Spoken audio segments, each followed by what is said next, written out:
feels like a morning. Good afternoon, distinguished guests, ladies and gentlemen. How are you today?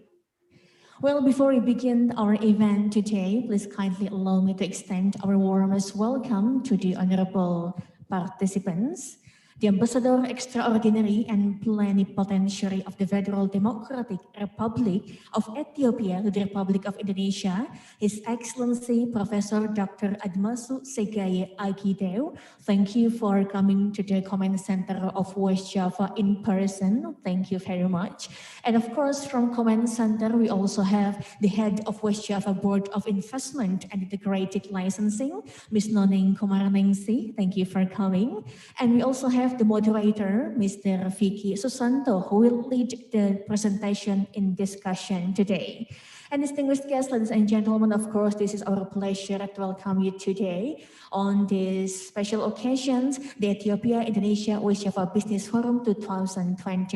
And we also have joined us currently virtually, the General Director of Asia Pacific and Africa Foreign Affairs Ministry, the Embassy of the Republic of Indonesia in Addis Ababa, Mr. Rafki, the State Minister for Economic, Diplomacy and Diaspora Affairs, West Java Regional Assistant of Economic and Development, Mr. Taufik Budi Santoso, the Chairman of Addis Ababa Chamber of Commerce, the Chairman of West Java Chamber of Commerce, and then we also have the Head of West Java Trade and Industry, Mr. Arifin Sujayana, the Head of Governmental and Regional Autonomy Bureau, Mr. Dodit Ardian Panchapana, the Head of Economic Bureau, Mr. Beni Bahtiar, and we have also Head of Regional Owned Enterprises and Investment, Ms. Igusti Agung Kim Fajar, and of course, all invited business entity from Ethiopia and West Java.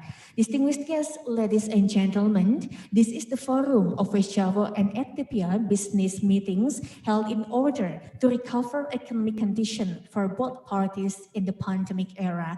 And the focus of this forum is to stimulate economic on the field of trade, investment, and tourism.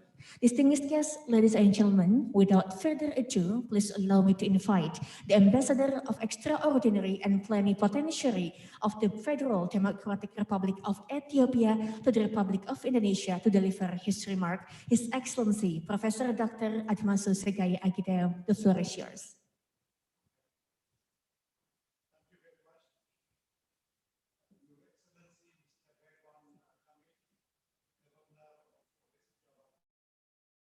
His Excellency Ambassador Ababi Demise, Director General of Foreign Investment and Technology Transfer, Ministry of Foreign Affairs of the Federal Democratic Republic of Ethiopia, Ms. Noneng, Head of Investment Board of West Java, dear all participants of the online meeting. Good morning in Addis Ababa and Selamat Siang here in Indonesia. On behalf of the Ethiopian Embassy in Jakarta, I would like to extend my online greetings and welcome you to the first Ethiopia-West Java Indonesia business meeting. Dear Excellencies and participants, this business forum is aiming at enforcing the very growing friendly relations between Ethiopia and Indonesia. It is also the third kind of virtual meeting conducted during restriction of people movement because of COVID-19. I hope that this online meeting will enhance the trade and investment cooperation which have been slowed down for almost a year due to the pandemic. It is also my strong belief that Indonesian and Ethiopian traders and investors shall benefit from this important business meeting as it creates a unique opportunity for new networking and acquaintances the Indonesian investors and traders with valuable insights about business opportunities in Ethiopia and the vice versa. I can say that the diplomatic relation between Ethiopia and Indonesia started in mid-1950s here in Bandung city when Ethiopian representatives attended the first Asia-Africa Bandung conference. Because of that, Bandung city has a special place in the heart of Ethiopians. The diplomatic relation between the two countries was strengthened by the opening of Indonesian embassy in Ethiopia in 1964 and a visit of the Emperor of Ethiopia, His Majesty Haile Selassie, to Indonesia, hosted by the President of the Republic of Indonesia, His Excellency Suharto, in 1968. Since then, the two countries have been cooperating in various international forums. For many years, Ethiopia used to cover Indonesia from its embassy in Seoul, Republic of Korea. In January 2016, Ethiopia opened its embassy in Indonesia. Dear Excellencies and participants, the economic and trade ties between Ethiopia and Indonesia have historically been sporadic and erratic. Among the Southeast Asian countries, the ones showing increasing presence in Ethiopia are Malaysia, Singapore, and Thailand. Despite the growing relationship and political commitment that exists between Ethiopia and Indonesia, the result achieved so far both in trade, investment, tourism, and people-to-people relationships have not corresponded with the potential that both countries have. The Embassy of the Federal Democratic Republic of Ethiopia in Jakarta believes that concrete measures should be taken in order to strengthen the trade, investment, tourism, and peoples-to-peoples relationships so that the two countries could utilize their potentials for the betterment of their people.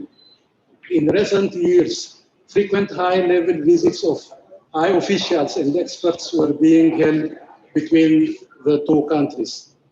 At the first Indonesia-Africa Forum, which was held in April 2018, the first bilateral consultation forum was established and the air service agreement, which has been signed between the two countries, came to effect. Since then, for example, Ethiopian Airlines is coming 3 times in a week to Indonesia, and also there is cargo, which is coming 4 times in a week to Indonesia. Our cargo is full when flying from Jakarta to Addis Ababa. We hope that the trade and investment relationship between the two countries has been really enhanced significantly because of the commencement of Ethiopian Airlines to the flight of the commencement of Ethiopian Airlines to Jakarta. Several MOUs, including MOU between Chamber of Commerce and Industry of the two countries, were signed. There have been business delegation exchange and B2B matching between Addis Ababa and Jakarta. More than 10 business promotion events and several one-to-one meetings with Indonesian company leaders and CEOs were conducted to promote trade and investment partnership between the two countries. More recently, 2 Ethiopia-Indonesia online business and trade meeting with the participation of 272 companies were successfully accomplished, and today we are conducting now the 3rd online meeting. Dear Excellencies and participants, Ethiopia is now going through a constant multi-phase economic growth and transformation. Ethiopia's improved economic structure, abundant natural resources, affordable and cheap labor, government political commitment for investment, strategic position with proximity to the Middle East and Europe, cheap electricity, duty-free and quota-free access to USA and European markets, along with its excellent climate and fertile soil, remains the country's comparative advantage attracting investors. Market-wise, more than 110 million population and strategic geographical location, reaching 3.5 billion population, offer a wide market access. The African Continental Free Trade Agreement, a single integrated market by 54 African Union nations, creates a unified customs union to streamline trade and trade on the continent. Dear Excellencies and participants, my government is ready to address any investment request from Indonesian company to create economic interdependence between the two countries and people. It is therefore my sincere belief and expectation that the outcome of this business event will highly equip participants with the required information and techniques necessary to elevate the trade, investment, tourism, and the people-to-people relations of the two countries to the higher level. Finally, I would like to thank His Excellency Mr. Redwan Kamil, Governor of West Java Province, and His Excellency Ambassador Abibi Demisay, Director General of Foreign Investment and Technology Transfer, for their presence and remark in spite of their tight schedule and many preoccupations. Well, finally, also I would like to task all involved from the embassy, from the head office, to make this online forum to happen very successfully. I thank you very much.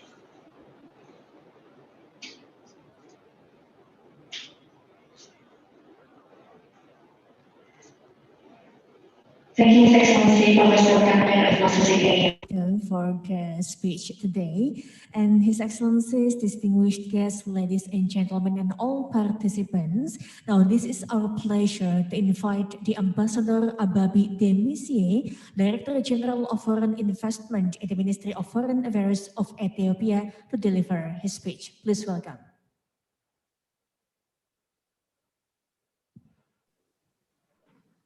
Thank you, Madam. Good morning from Addis. I think good afternoon in London. And Alamat is here. Your Excellency, Mr. Redwan Kamil, Governor of East Java Province, Your Excellency Professor Admas Sakai, Extraordinary and Plenipotentiary Ambassador of Federal Democratic Republic of Ethiopia to Indonesia, participants from Ethiopia, their colleagues, and distinguished participants, respected participants from Indonesia, ladies and gentlemen. It is my great honor to join you virtually from Addis Ababa, and I'm truly honored and delighted today to address this forum on behalf of Her Excellency Terplu, State Minister of Foreign Affairs, on the theme of Ethiopia and Indonesia Business Forum 2021, which I believe is very timely, and I would like to thank and welcome participants from West Java attending this forum. Can you hear me?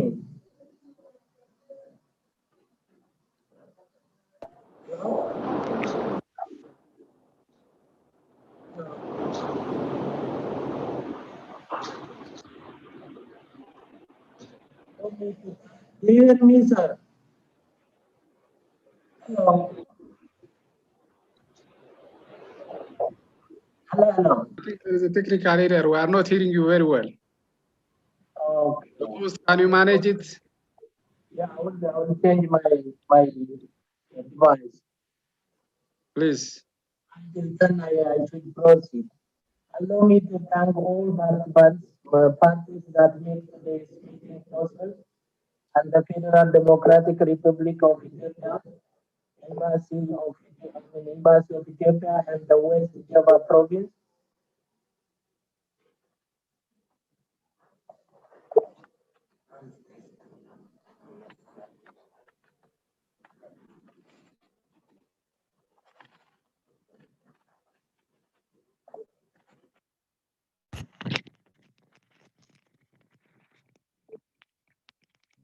Hello. Hello. Hello. Hello. Yes, Hello. yes, Do you hear me now? Yeah, it's coming now. It's good. Please. Yeah, thank you very much. And once again, allow me to thank all parties that make today's meeting possible, particularly the Federal Democratic Republic of Ethiopian Embassy and the West Java province. Do you know the relation between Ethiopia and Indonesia is long-standing and have enjoyed close bonds of friendship over the last decades? Historic ties between Ethiopia and Indonesia can be traced back to the participation of the Ethiopian delegation on the African Conference in Bandung in 1955 and cooperation in the non-alignment movement. Which Ethiopia has its only embassy in Jakarta in the ASEAN region, and Indonesia in the only ASEAN members embassy in Addis Ababa, which means vice versa, and thank you for that. And Bandung, the capital city of West Java province, has a special place in the historical memory of Africa in general and Ethiopia in particular. Exhibits of a conference are still available. As my ambassador informed me, the Asia and Africa Museum, including the Dasasilla 10 principles written in the Ethiopian alphabet, Amharic. Bandung is considered as the capital city of Asian African Partnership, while Addis Ababa is the political capital city of Africa as well. Excellencies, ladies and gentlemen, today's forum can be seen as the celebration of our historical ties, nevertheless, more essentially, a commitment to strengthen this long-standing relation to a new level of economic cooperation. I would like to take this opportunity to reactivate the existing relations and connect Indonesia with Ethiopia in the areas of investment, trade, education, tourism, and other possible areas of cooperation. We believe that Ethiopia has a huge and untapped market and investment potential for the Indonesian industry and vice versa. The trade and investment exchange between Ethiopia and Indonesia has been growing substantially over the last few years. However, it has to be strengthened from its current status to exploit the actual potential of the two countries. For this to happen, primarily there should be concerned efforts at the government level, G2G, to reinvigorate the improving trade and investment relations of the two countries. Our two countries began engaged in updating the contemporary situation of each other, and accelerating image building engagements is resulting in focusing paying to each other. The trade potential between them is enormous, and if culminated, could benefit the two countries significantly. As you know, the trade volume is, particularly from Ethiopia's side, is not significant, so much has to be done to change the situation. The bonding spirit must transcend its political and historical legacies to seriously improve economic relations between the two nation states, and shall continue with accelerated speed and energy. To realize all economic potential, it is important to generate possible economic cooperation through such forums that targets all relevant stakeholders, encompassing government, business, and other private sectors. Distinguished guests, ladies and gentlemen, there are few companies just investing in Ethiopia, particularly some Indonesian products like B29 detergent, Indomini, and Sinarlin paper, Serlandine paper are very popular in Ethiopia. Ethiopia market. This shows that Indonesia companies can be successful in doing business in Ethiopia. This is a showcase. Ethiopia has succeeded to achieve double-digit economic growth for about 15 years, and currently its economy has experienced strong broad-based growth with a 6.1% growth rate mainly due to COVID-19.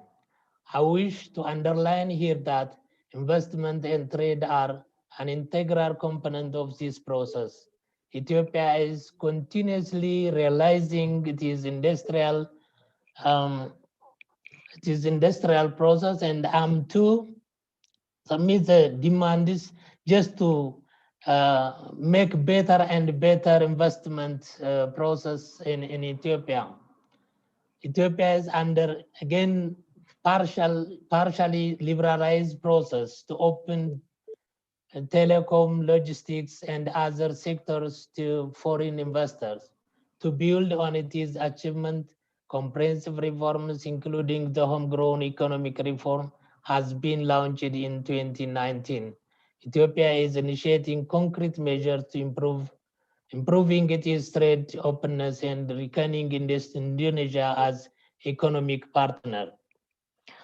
Ethiopia has given special focus to investments in agriculture, manufacturing, tourism, and digital economy, which mainly embedded information communication, technology, and mining, and others with a view to transforming the structure of the economy. It is my sincere hope that this forum will be instrumental to further explore the available investment and trade opportunities in both sides. West Java being the biggest province in Indonesia and the trade ally of Ethiopia, I look forward to see this forum make a huge difference in our future trade, tourism, investment, and overall relationship. Let me conclude by inviting you to come and invest in Ethiopia. I think my ambassador, he already said all the potential and the government of the commitment of the government. And so His Excellency, in collaboration with Indonesian friends, will closely follow up outcomes of the forum and make sure our society benefited. Thank you. And terima kasih. Thank you in Indonesia, I think. Wish you success again in your deliberation. I thank you. Well, thank you, the Ambassador BDBC for the speech. Sama-sama, Bapak, terima kasih. And distinguished guests, ladies and gentlemen, all participants, now we'd like to present to you the speech of our Governor of West Java, Bapak Muhammad Ridwan Kamil.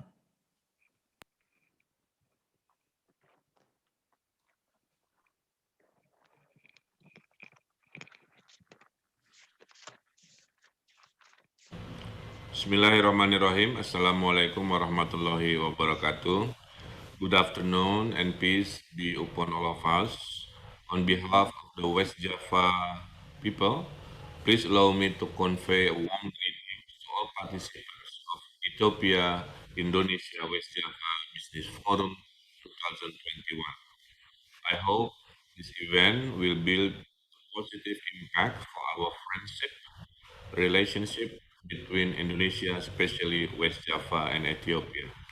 I would like to take this opportunity to express my sincere gratitude and high appreciations to Ethiopian Embassy in Jakarta for their for their initiative to hold business matching with our West Java businesses amid this pandemic COVID-19.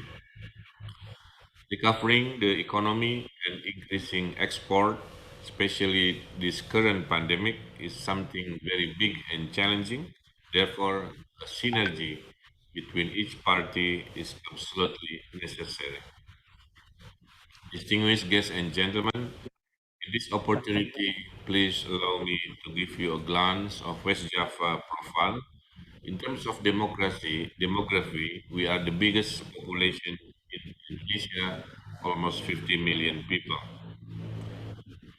And 70% of this population is at productive age. Such a strategic location because West Java is located proximity to the capital of Jakarta, This makes West Java the driver of Indonesia economy. West Java also is very beautiful, so we have so many beautiful landscape. Therefore, ecotourism is our strength. We have also potential marine tourism, forest, mountain, karst, lake, waterfall, and many more. It also comprises a very high and diverse cultures and also heritage in each region within the West Java. We agree this year is very tough for all of us. Most of the country is still struggling with COVID-19 pandemic, no exception for Indonesia. And as the largest economy in Indonesia, West Java is also affected by this COVID-19. But I believe we have several advantages for potential investor. West Java is always the best in terms of infrastructures.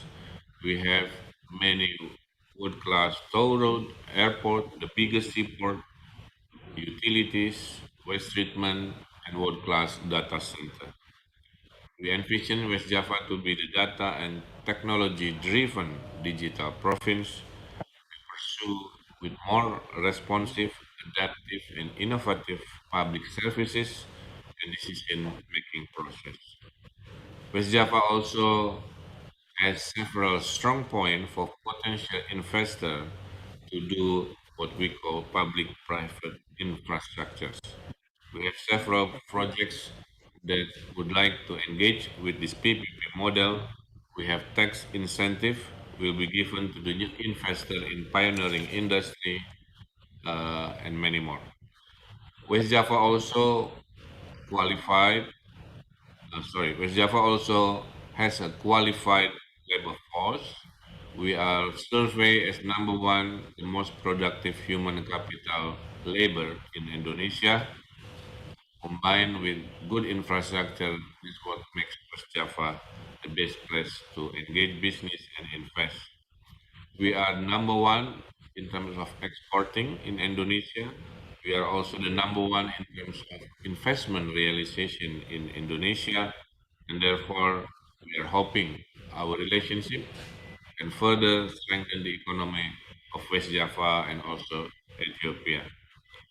Distinguished ladies and gentlemen, West Java will expand northeastern part into a new industrial and cities area, a new motor economic growth in the northeastern region of West Java based on industrial development.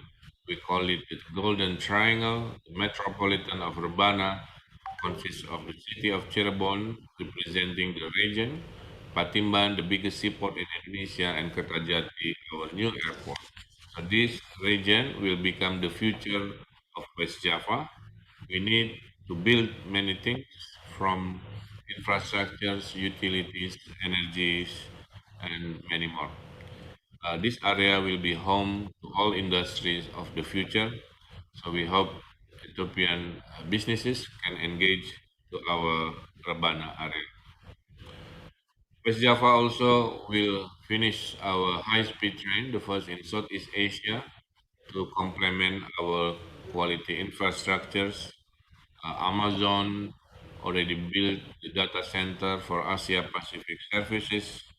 CPC with tens of billion US dollar is building the petrochemical projects also in that area.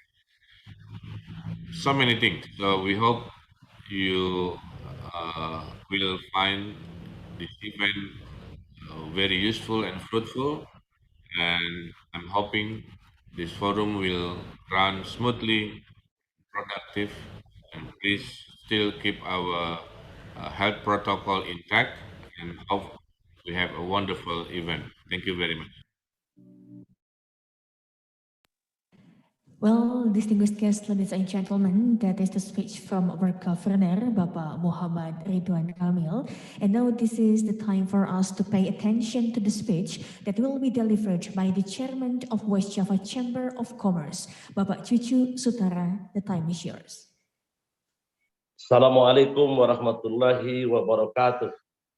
Good afternoon, Sampurasun. Dear Governor of West Java, Dr. Muhammad Ridwan Kamil, STMUT, Ethiopian Ambassador, Ethiopian Foreign Minister, Chairman of Kadin Addis Ababa, Tourism of Chair of Ethiopia, Chairman of the Ethiopian Leather Association, Chairman of the Ethiopian Pharmaceutical Supplier Agent, Head of Office SKPD West Java, Chairman of the Association in West Java, the head of the company, Mr. Ms. whom we respect. Let us for a moment say praise of gratitude for the presence of God, because with His permission we can all gather in a healthy state. Previously, I would like to express my appreciation for the time and opportunity for me to deliver a few words as the chairman of the West Java Chamber of Commerce. In connecting with the implementation of the vision of West Java Chamber of Commerce, this is making West Java Chamber of Commerce a home with entrepreneurs and contributing significantly to the economic growth of West Java, especially in the context of the recovery and revival of the business world in West Java, also to support the vision of the governor. That is the realization of West Java, inner-born champion with synergy, innovation, and collaboration. The current management of Kadin West Java must be able to answer the challenge of the business world and the expectation of all Kadin members. It is not something that is easy and easy to build a new paradigm that can be implemented in the works program of the governing council itself. That is also our wish, the current board of directors of implement real programs to improve a conducive business climate through strengthening regional CCI by increasing regional competitiveness through entrepreneur development and local potential. To accept this, CCI hope to establish synergy and become a historical partner of the government for the development of the business world in the context of accelerating the recovery of the Indonesian economy, especially in West Java.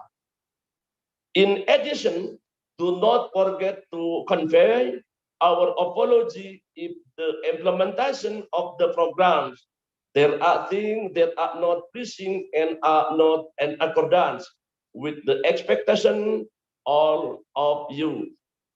Hopefully, on another occasion, we can carry a better and patterns organizational, conditional activity so as to be able to make a positive contribution and inner satisfaction of all parties. In the end, hopefully, this event will produce strategic step for the progress of the CCI organization and can provide space for prosperity for SME, entrepreneurs, and society in general. Last but not least, thank you so much for your nice attention. I am very sorry for anyone that are mistaken and unbusy. Thank you. Assalamualaikum warahmatullahi wabarakatuh. Sampurasun. Rampes, Waalaikumsalam warahmatullahi wabarakatuh. Waalaikumsalam. Bapak Cucu Sutara for the speech today. And distinguished guests, ladies and gentlemen, and all participants, now this is the time for the presentation and discussion session. And the session will be led by our moderator. Please welcome Mr. Vicky Susanto.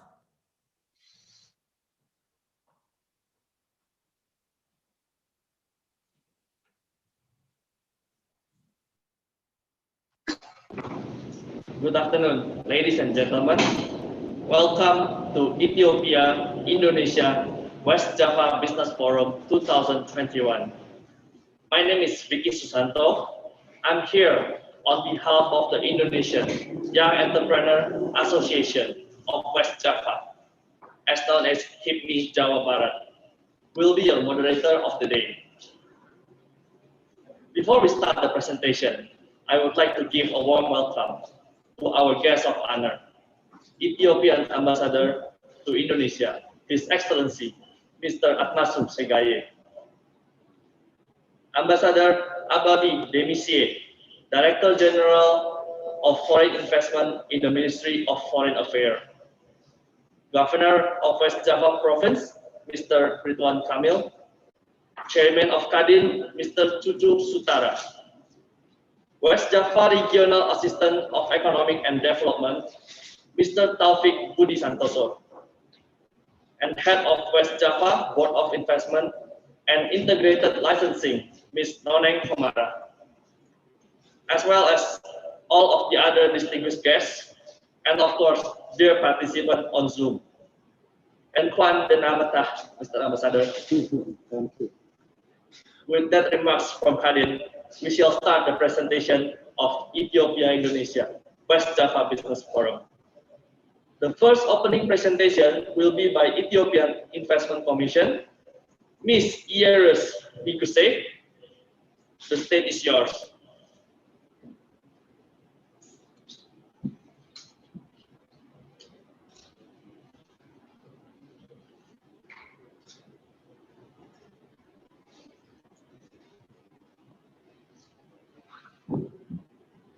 To Ms. Ieres Biguse.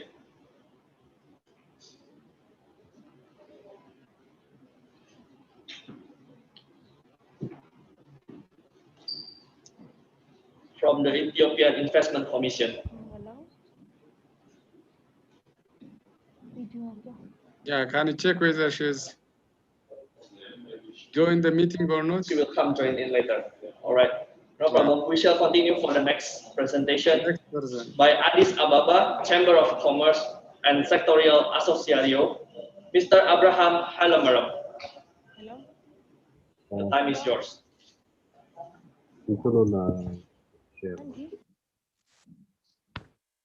Okay, can you hear me? This is Abraham. Yes, continue, please, Cyril. Okay. First of all, I would like to thank all the participants in this forum and the one who has organized the Ethiopia-Indonesia Business Forum. So today we are going to look at the opportunities which are available in Ethiopia for the Indonesian investors, both in trade and investment areas. So let me go to the few factors. Ethiopia, as you know, it is a federal democratic republic. It is a federal state. Its population is estimated to be 110 million. It's more than 110 million. Its capital city is Addis Ababa. Roughly the total area of the nation is twice the size of France, and it's a membership for international organizations like UN, United Nations, and it is also a member of African Union, and it's also a member of COMESA, Common Market for Eastern and Southern Africa. To just give you some highlight about the main export items of Ethiopia, oilseeds, pulses, gold, coffee, flowers, chat, and oilseeds are some of the items that Ethiopia mainly export to the other part of the world.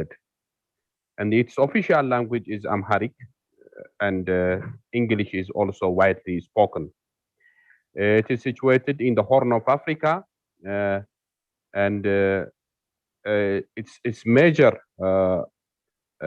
neighbors or its boundaries. It has boundary with Kenya and Djibouti, Somalia, Eritrea, Sudan, and South Sudan. My presentation mainly focuses on the spice export. I'm going to look at the global situations, and I will see specifically the Ethiopian spice export situation and so on.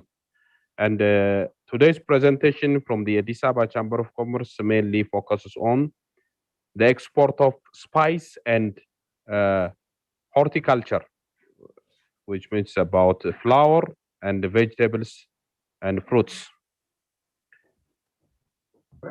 To begin with the Ethiopia's spice export, I'm going to look at the world or global situation.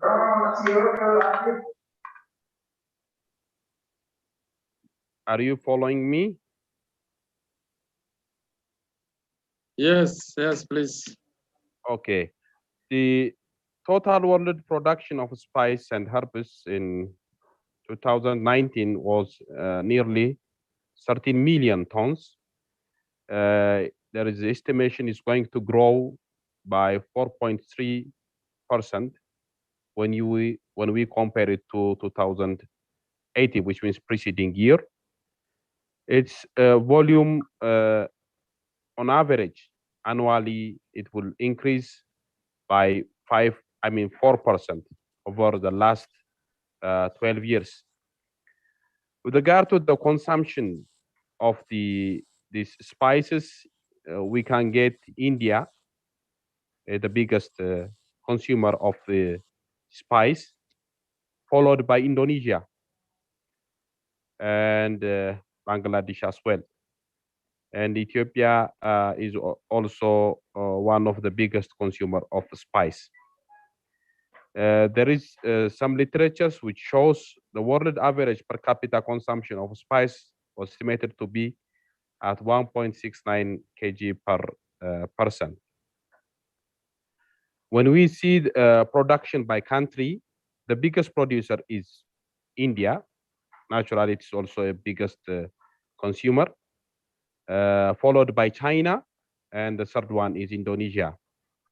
And there is an understanding among the spice industries that India is specialized in cloves, China in ginger, Vietnam in pepper, Indonesia in nut gum and cinnamon.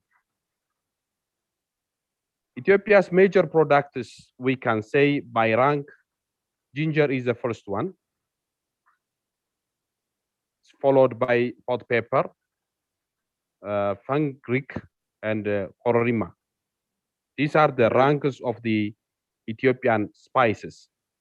When we see the seeds of spice like coriander, cumin, yeah.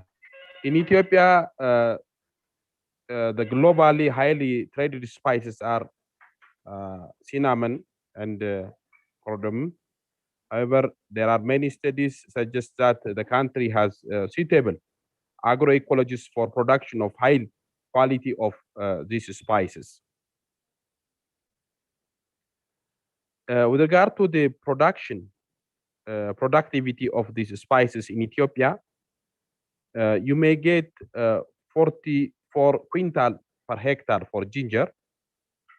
You may get 24 quintal per hectare for turmeric, caspix 14 quintal per hectare, and Greek 4, which means 12 quintal per hectare. Thus, we can say there is a chance of getting good production of these items if we are the chance to engage in commercial farming. I'm going to just brief you regarding the farmers who are producing these spices. They are smallholder farmers, but there is a chance to commercialize it. And Ethiopians, there are some indigenous spices like long pepper and kororima, which are highly productive with 20 quintal per hectare for long pepper, and kororima 12 quintal per hectare. So there is ample opportunity to cultivate these items. With regard to the total number of exporters and producers involved in the spice, herbs, and aromatic sector in Ethiopia, it really varies depending upon the market condition in the international as well as local market. But according to the data that we secure from the Ministry of Trade, around 253 up to 328 producers and traders are engaged in the trade and processing of spices and herbs. As I have said previously, the production of spice in Ethiopia is mainly by smallholder farmers. There is no much commercial farming, so that you can sense the opportunity in this area to engage, as there is huge demand in the international market for spices, while there is limited supply. So there is a great opportunity to engage in this area. When we see the Ethiopia's spice export in 2018, it's not a big amount. It's very small, but it's growing. It's growing. It's around 5 million USD. When we compare the export size of spice in relation to the total export volume of the nation, it is around 1.1%. So much has to be done in this area. One of the reason is about 90% of the spice produced in the country is locally consumed. So you can see the export volume when you compare with the other East Asian countries like India, China, Vietnam, Indonesia, and Sri Lanka. It's very small, but there is high production in Ethiopia. There is a chance to commercialize these spices to the world market. And as we have seen previously, Indonesia is one of the highest consumer of spices next to India. So we can embark the trade relationship between these two nations in this particular product. Ethiopia's leading spice exporters are ginger, cumin, turmeric, cumin or pepper, we call it, and the biggest one is ginger. Among others, there are expensive spices of Ethiopia for export are like we call it kororima, cardamom, clove, we call it in Ethiopian crowfoot, fenugreek, abish. These are expensive spices. So this is the next point is to show you the world spice export. In terms of volume, it is declining. You can see there is supply shortage in the world market for these spices. So the the agricultural condition, agroeconomy, and the government's incentive, these all things would help people to invest in this area. And the market is available in the international arena, we can say. As seen the volume, as we have seen in the previous chart, there is a drop in the spice export. Mr. Abraham, your time is 2 minutes left. Okay, I will go. Okay, and the major Ethiopian buyers of these spices are, as you can see, some even Indonesia is also one of the buyer. Then I will go directly to the flower sector. I will go to the flower sector. In Ethiopia, as I have said before, there is suitable environment for the horticulture business, and the government is providing income tax exemptions ranging from 5 to 10 years. There is 100% exemptions for payment of custom duties. And there is also a privilege for bonded warehouse and for factories and manufacturers. As you can see, the export volume of the for horticulture, it is increasing. Starting from 2002, now it reached to 450 million in 2020. It's record high value of horticulture export from Ethiopia to the rest of the world. The major buyers are Netherlands and Germany, UAE, Saudi Arabia, and the like. And our ambassador, Professor Admasu, has highlighted about the role of Ethiopian Airlines in connecting these two countries. There is 4 destinations, 4 cargo shipments per week, so that there is ample opportunity to engage in this horticulture industry in Ethiopia. That's all. Just to give you the colorful flowers of Ethiopia. I thank you. Okay. Thank you, Mr. Abraham. Your time is up. Thank you. Thank you. Welcome. It is interesting to know that Ethiopia export flower to European countries. Next on stage, we will have Ms. Ierus Nikuse from Ethiopia Investment Commission. Please welcome to the stage. Hello, everyone. Hello. Yeah, your time is 10 minutes from now. Hello. Share. Hello. Hello. Yeah, Yerus, please speak out. Hello. Hi, I'm Yarus from Ethiopian Investment Commission. I have a presentation to new investors, and the general economic growth and investment performance with an impressive and growing FDI regional performance. One of the world's fastest growing economy we have, the investment to GDP rational has averaged 35.5% over the last 5 years.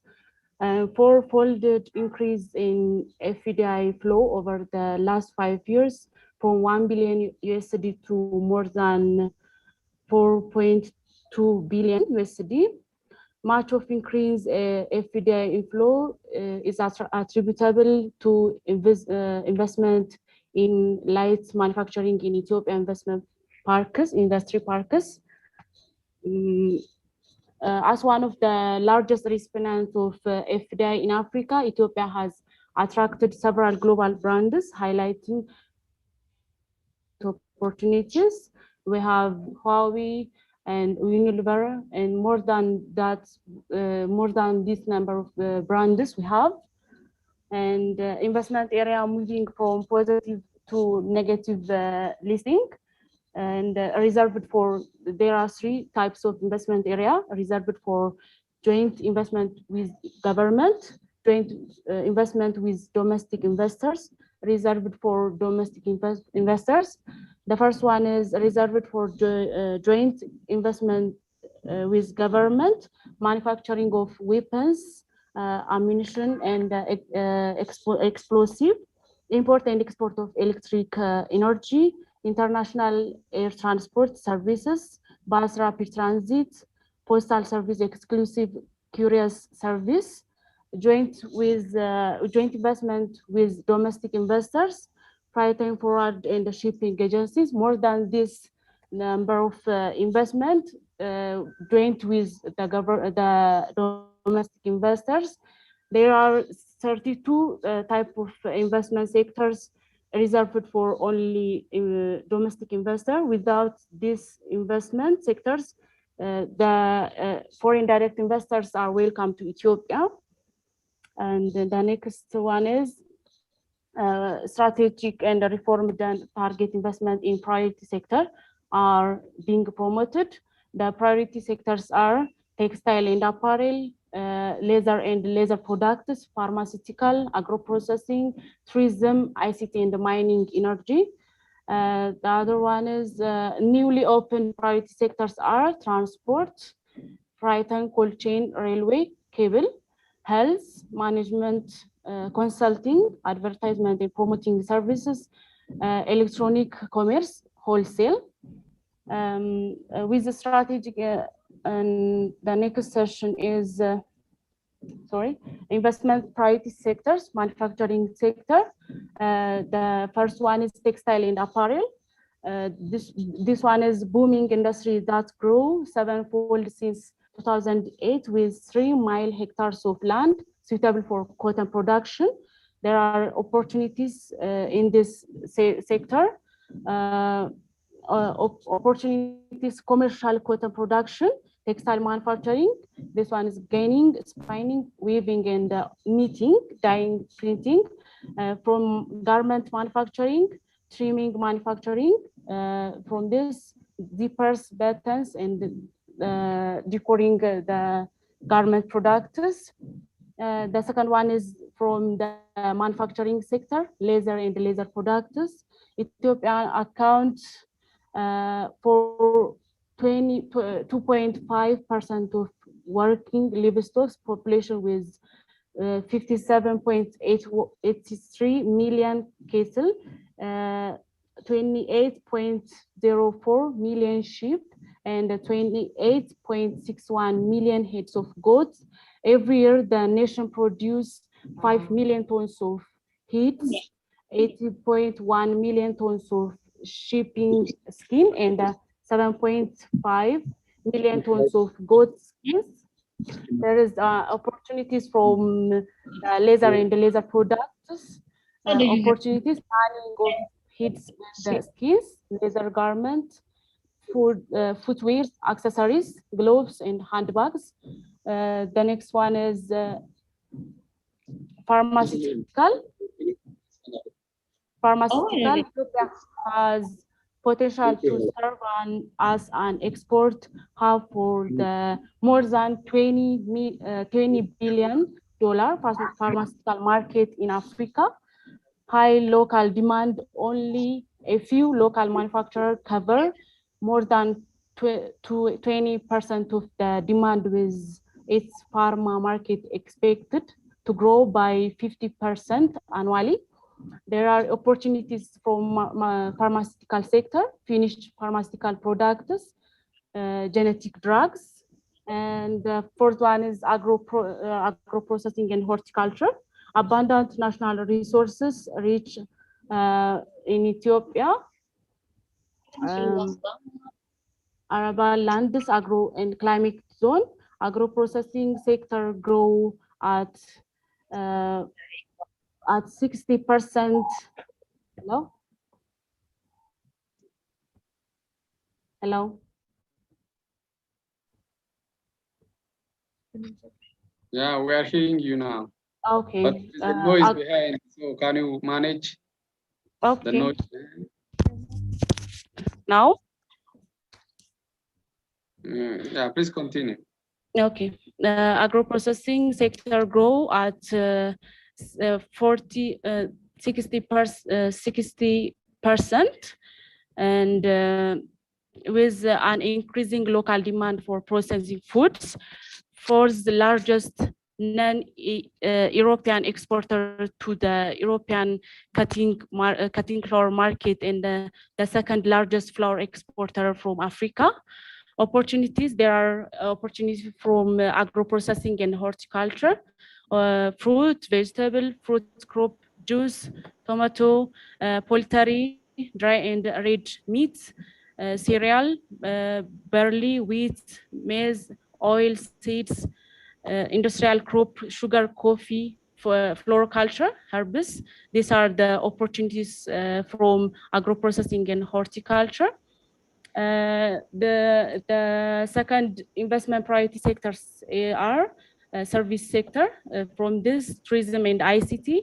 From tourism, origin of mankind and one of the oldest civilization, home to several cultural and historical heritage sites. 9 of which are including in the UNESCO list of World Heritage. As political capital of Africa, Addis Ababa bring high representation of international and regional organizations. From ICT, government of Ethiopia focus on building an inclusive digital economy, key in creating an enabling environment, creating industrial and innovation. There are opportunities from ICT sector, IT applications, e-commerce, infrastructure, IT equipment manufacturing, and the other one is energy and mining. From energy, low electric access provides opportunity for off-grid solution. Over 95% rural areas and over 40.3 million households are without the access to power. Rapidly growing electricity demand at 30 up to 35% annually. There are opportunities from energy sector, power generation, off-grid solution, renewable energy sources. From mining sector, only producer of opal in Africa, and emerging country for oil and the natural gas exploration. There are opportunities for mining sectors, mining potential for gold, potash, and platinum, opal, iron, titanium, and marble, granite, limestone. There is a question from you. Why business in Ethiopia growing and the dynamic economy? We have active labor force, abundant natural resource, geographic advantage, and conducting and enabling environment, a strong and economic government support, tailored incentive, specialized in industry parks, infrastructure,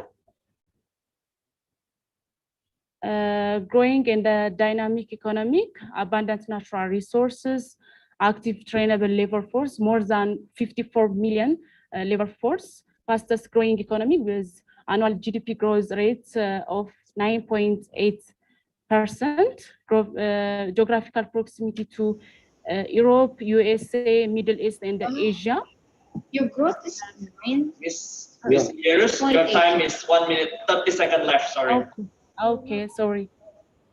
There are tailored incentive and supporters, fiscal incentive and non-fiscal incentive and other supporters, income tax exemption, custom tax exemption, low carry forward, fully export duty exemption. From non-fiscal exemption, guarantee against expiration, guarantee for reputation of funds, custom facilitation through bond export factory and similar other scheme, relaxed in the industry parks, land region.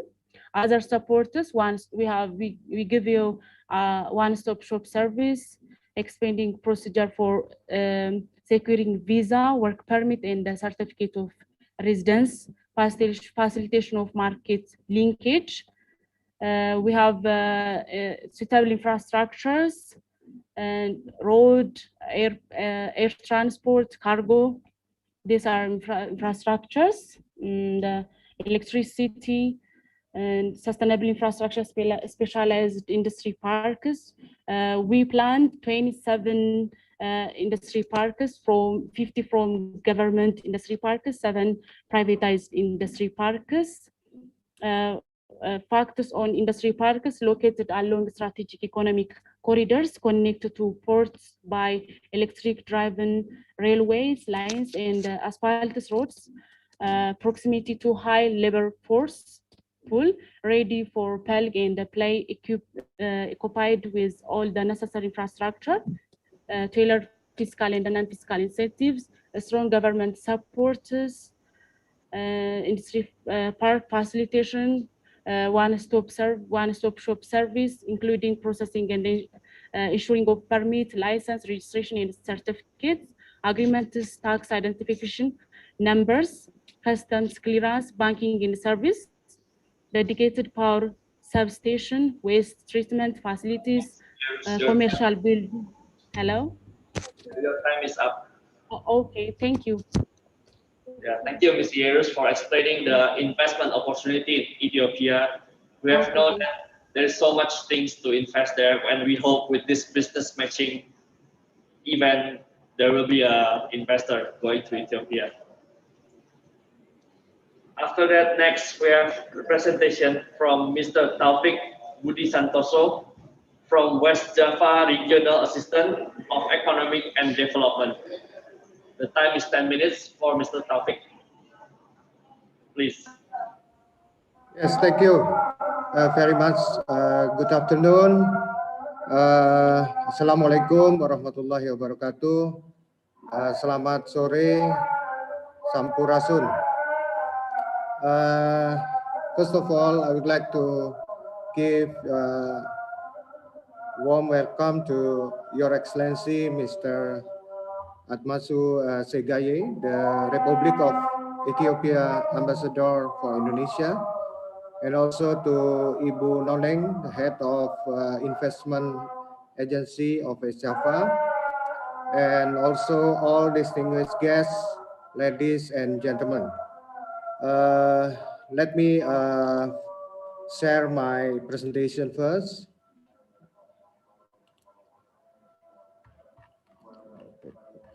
Sorry. Yes. Yes, this is my presentation. So let's warm welcome to this important event, business matching between the Republic of Ethiopia and West Java, which held online from West Java Provincial Office in Bandung, City of Asia, Africa.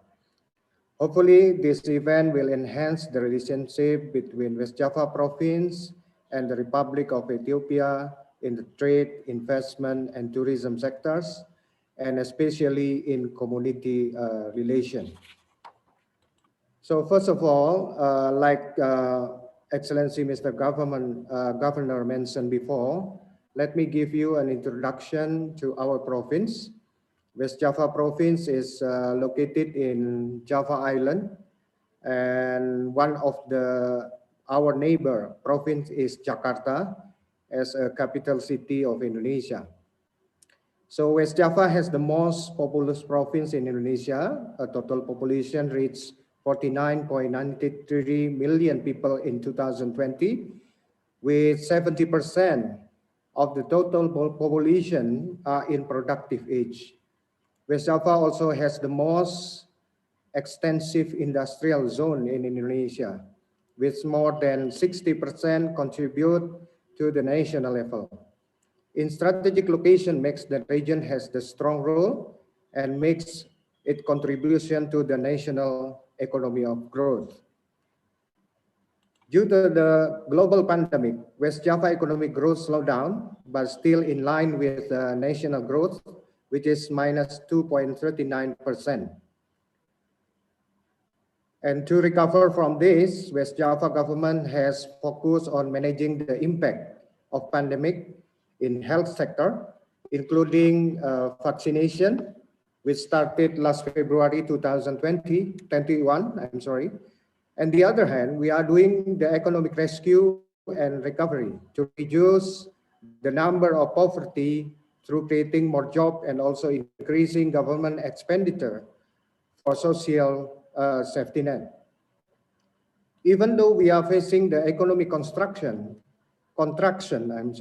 West Java still holds the #1 investment realization in 2020. With the highest investment realization in Indonesia, the total investment realization reached $8.3 billion in 2020, with creation more than 113,000 new jobs. The top 5 sectors of investment are construction, and then transportation, warehouse and telecommunication, housing, industrial estate and office building, electricity, gas and water supply, and automotive and transportation industry. And West Java foreign direct investment is the highest in Indonesia, like Mr. Governor mentioned before, reached 16.7% of total FDI, or foreign direct investment in Indonesia. The top 5 investor countries are China, the Netherlands, Singapore, South Korea, and Japan. The top 10 investment realization in 2020 are Indonesian fast train, Hyundai Motor Automotive Industry, the Tollways project, power plant project, telecommunication project, seaport, and others projects. Based on ICOR analysis, investing in West Java is more efficient compared to other provinces in the last 5 years. West Java is also supported by the best infrastructure such as toll road, airport, seaport, electricity, and big data center. Productive labor force from a world-class higher education, sizable potential market with a growing number of middle-class households, and also abundant natural resources that support industrial zone with various products. In terms of investment in the future development, the West Java government also encouraged the new national economic growth in the eastern part of West Java. We call it the Rebana Metropolitan Region. This region consists of 13 new industrial cities as a special economic zone. And there will be incentive for investment and doing the business. With a total area of about 43.9 thousand hectares, the toll road, the railway, high-speed train, and many new industrial cities will in place in this new metropolitan. And with many state-owned company and private sector, investors are welcome to be a tenant or joint developer in this new economic region. Let me proceed to West Java tourism potential sectors. There are 1,000 natural tourism and more than 400 culture tourism destinations in West Java. There are more than 500 tour guides company ready to serve tourists with annual event consists of cultural, culinary, sport, music, fashion, and MICE. More than 3.5 million overseas tourists and 60 million domestic tourists coming to visit West Java each year.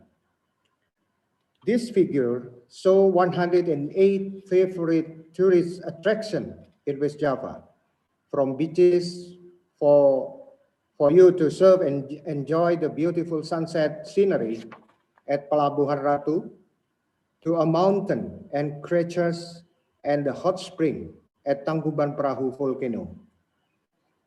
West Java is surrounded by a long coastline, seas, mountains, forests, and a river that makes this region rich in natural beauties.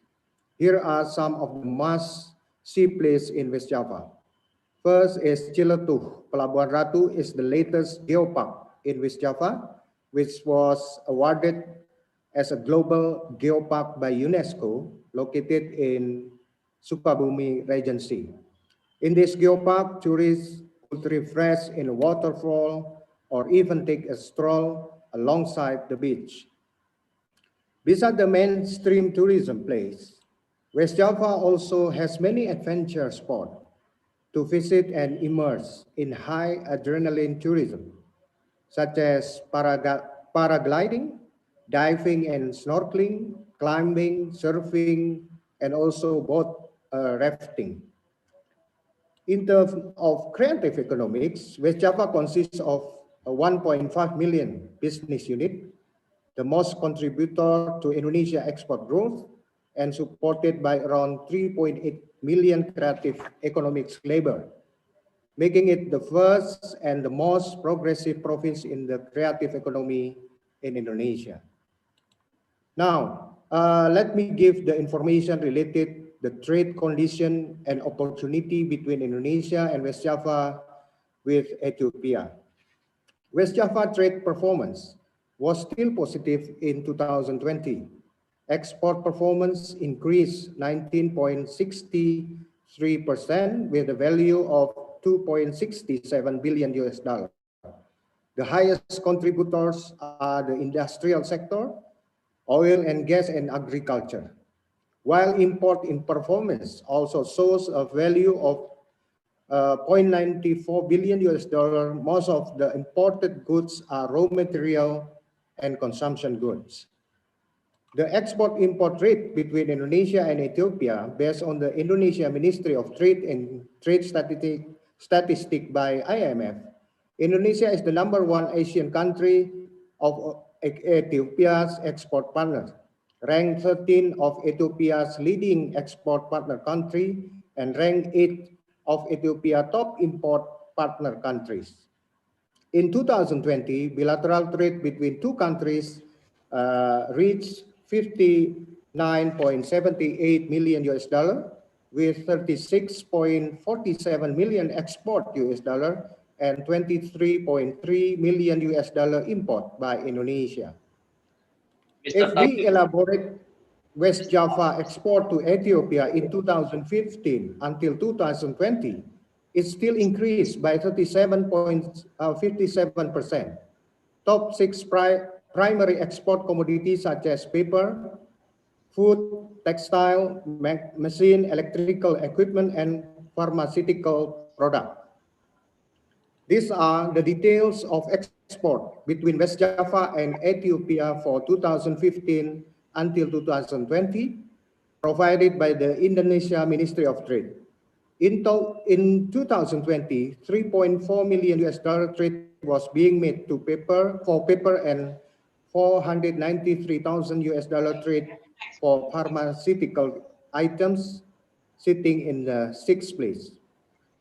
The next is existing list of exporters from West Java to Ethiopia. Hopefully, with the business matching, a new trade line will increase the two region benefits. Next map. So the main product was exported to Ethiopia based on the place of origin of municipality and regency in West Java. Distinguished ladies and gentlemen, finally, I would like to thank participants for attending this event. If there is anything that you would like to ask, please feel free to connect to one of our team. I hope this event will give you a clear understanding of the investment, tourism, and trade conditions and opportunities. Moreover, I hope that it will increase relation, collaboration, and cooperation between Ethiopia and West Java province. And also we can do preparing the opportunity of direct flight from Ethiopia, Addis Ababa to Kertajati, our international airport. Thank you very much. Amesek Nalehu. God bless you all and stay healthy. Wassalamualaikum warahmatullahi wabarakatuh. Thank you, Mr. Taufik, for your time. It's very good insight that we know that 60 million US dollar is exchanged between Ethiopia and Indonesia. And we hope with this business matching, we can increase the revenue more and more. After that, we have another presentation from Ethiopian Pharmaceutical Supply Agency and Ethiopia Food and Drug Authority. Mr. Solomon Nikuse, Deputy Director of Ethiopia Pharmacy. Your time is 5 minutes. You may start your presentation. Okay, thank you very much. I'm glad presenting the pharmaceutical business opportunities and IPSA's operation in light of investment in pharmaceutical center. My presentation resides on introduction as IPSA as a procurement pharmaceutical agency and operation in supply chain. And I would like to pinpoint some national procurement volume and the supply base and sourcing strategy as a potential for investment. And finally, I will go through the incentive for investment in Ethiopia, particular to the pharmaceutical industries. We do have a vision to be the most responsible and efficient by 2030. It seems ambitious but achievable working with global partners like you. And we do have a mission to reach the unreached. Now, coming to who IPSA is. IPSA is established in 2007 as a public institution to procure and supply pharmaceuticals. It's a big public procuring agency of pharmaceutical, having a central office in Addis and have 18 hubs across the country. And it is guided by the strategic plan. Now, as a milestone, we are having a 5 hierarchical level, but now we just reduce it to 3 from the center to have and to address more than 4,000 health facilities. We also procure and distribute vaccine for our health facilities and pharmaceuticals. Now we execute from the quantification to distribution and having a distribution capacity, a warehousing capacity of nearly 500 million cubic meter in over the 18 branches and the center. And it's a big procuring agency, as I've said. From the item that we are procuring and distributing, the lion's share, 65% goes to the pharmaceuticals, and the rest are medical supplies, medical equipments, and chemical reagents.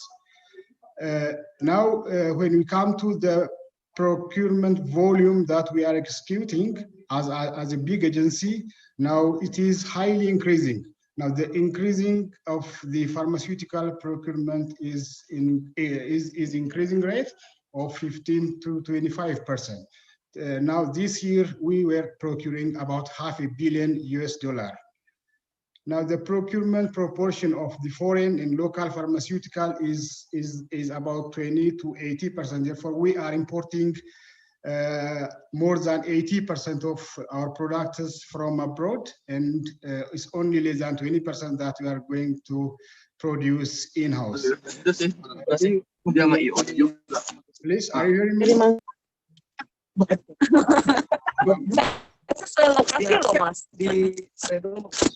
Are you hearing Semuanya duluan ya. Iya. May I proceed?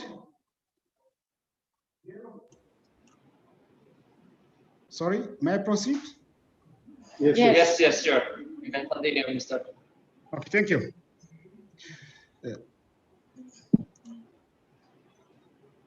Now, coming to the procurement of pharmaceutical in Ethiopia, the local sourcing is a basic concern because, as I've said before, we only have a 20% proportion which is manufactured in-house.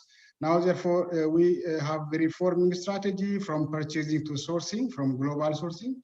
Now, from local markets, as I've already said, about less than 20% of annual procurement of IPSA is internally produced in the country. And in most cases, international competitive bid we follow is more than 80%. Now, so as to sustain our availability of products for public facilities in private sector, we follow a framework agreement, and we are working toward a strategic partnership with potential suppliers and manufacturers in the country. When I come to the technical qualification, the requirement to import to Ethiopia is the first is to comply with the requirement which is set by Ethiopian Food and Drug Authority, which is going to present their following this presentation. And if some of the partners are not complying with FDA, they're expected to comply with SRA and WHO qualification and GMP or good manufacturing certification. Now, when I come to the supply base, which is as a challenge for us, but it's a good opportunity for investment in Ethiopia, is our supply base is very narrow.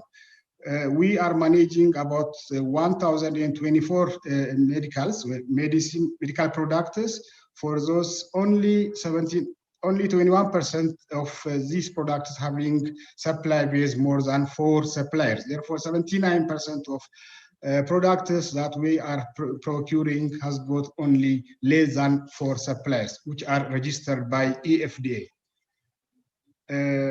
When I come to the sourcing strategy that we follow literally the basic types of sourcing. We just execute international competitive bidding, the national competitive bidding, and the common bidding processes, with condition of use depends on the threshold and the complexity of the goods and the availability at the health facility.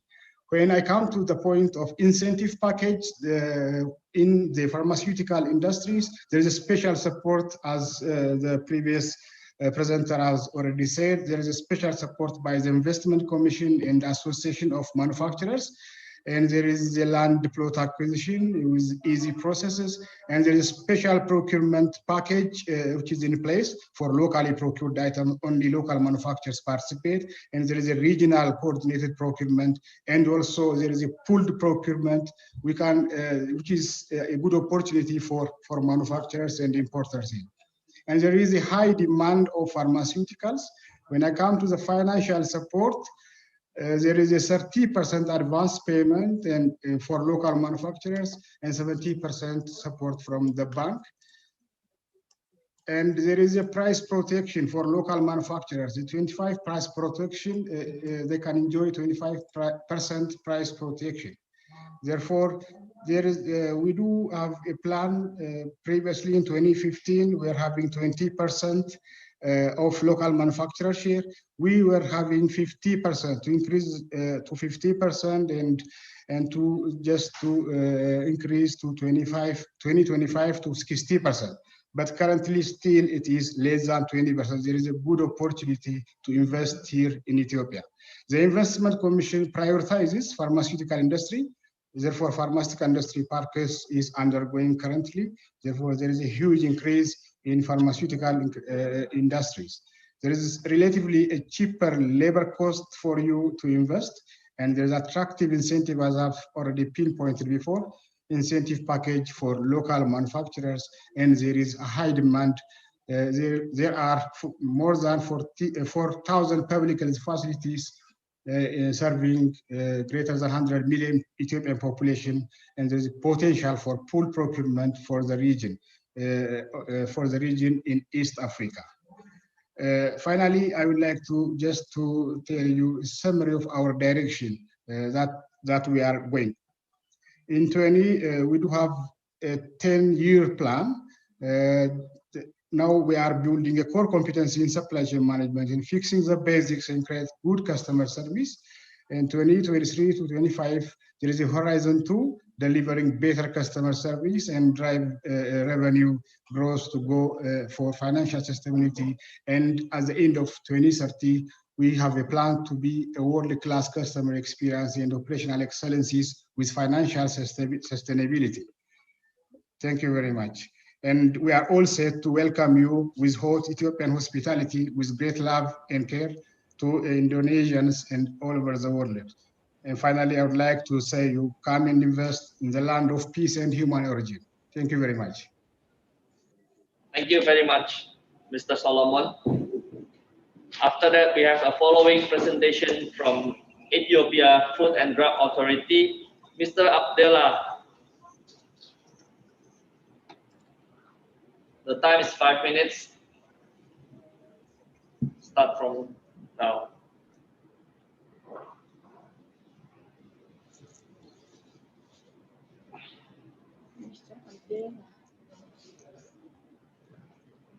Is Mr. Abdullah available?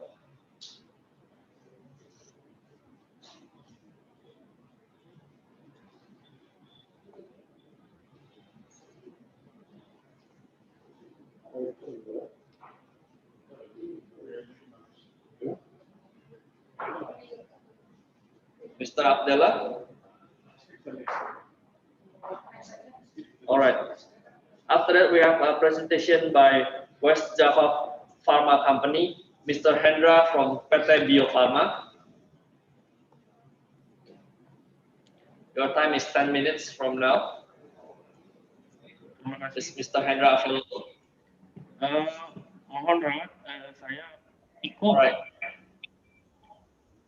dari Bio Farma. Yes. Assalamualaikum warahmatullahi wabarakatuh. Selamat siang, sampurasun, salam sejahtera.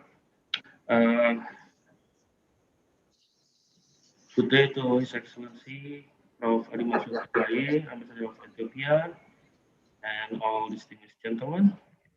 Without further ado, I would like to share our presentation about biopharma.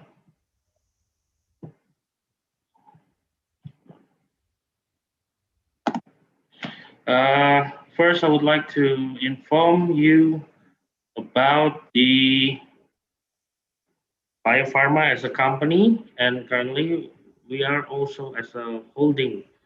So we've been more than 100 years established, and then our employee about 1,300 employees, and we are a knowledge-based R&D company.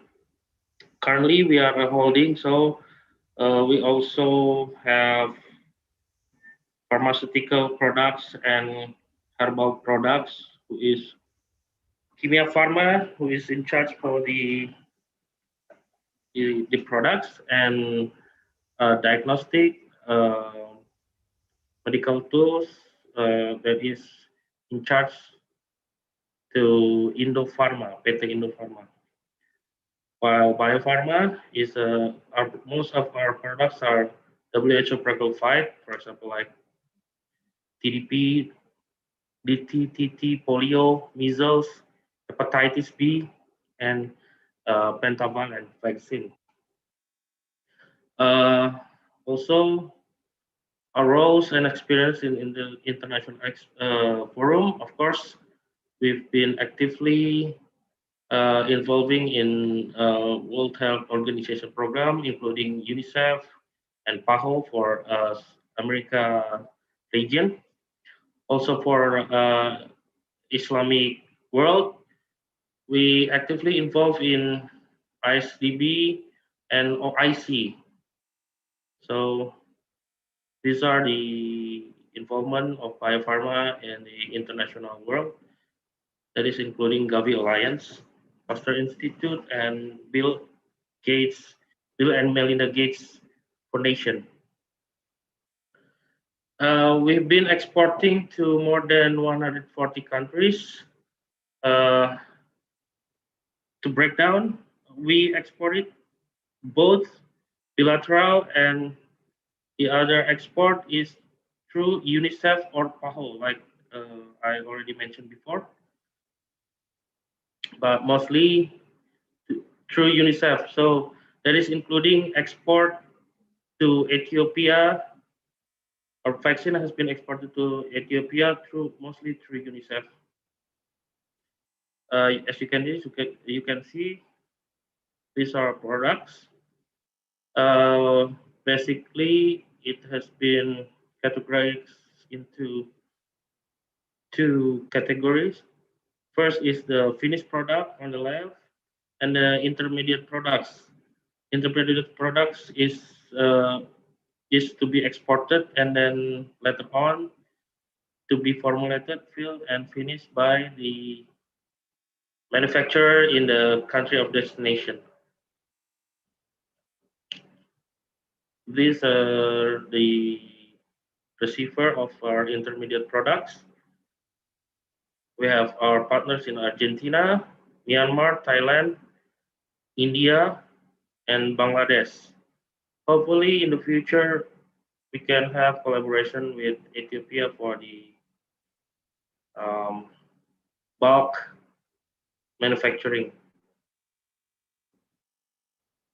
Okay, this is the advantage of our future collaboration. So, biopharma is qualified by WHO, and then Indonesian NRA or Badan POM is fully functional, complying with WHO 6 functional NRA elements.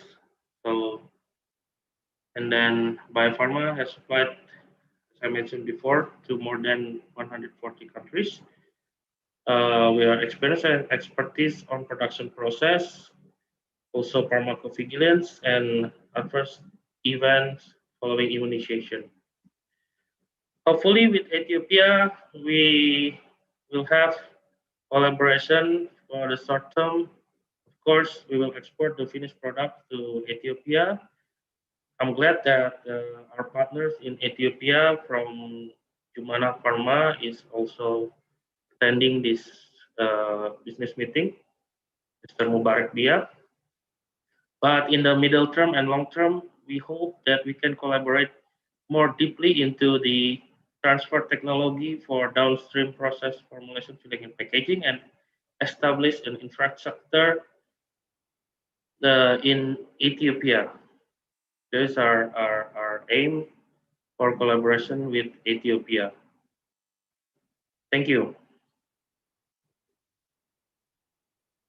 Thank you, sir.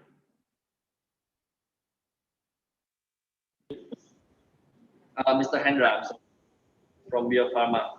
Biopharma is a state-owned enterprise company based in Bandung, which produce vaccine and already import to 140 countries.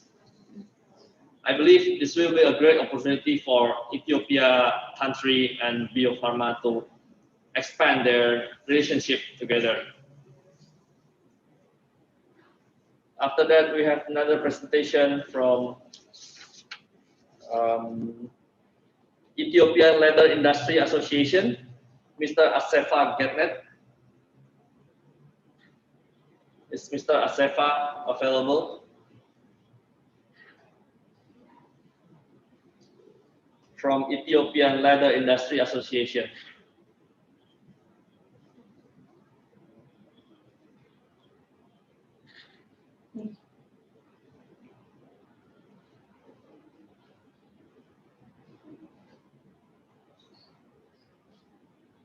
Mr. Asefa is on screen.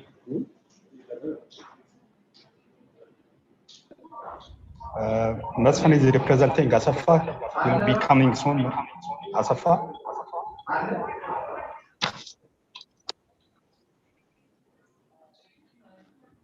Can I proceed? I'm just representing Elia. Mr. Masfin, you want to be the representative? Yes. All right, sure. Asafa will come soon. Asafa will come soon. Okay. Just a few introduction about the potential. I have some presentation on that. I'm just continue now. Okay.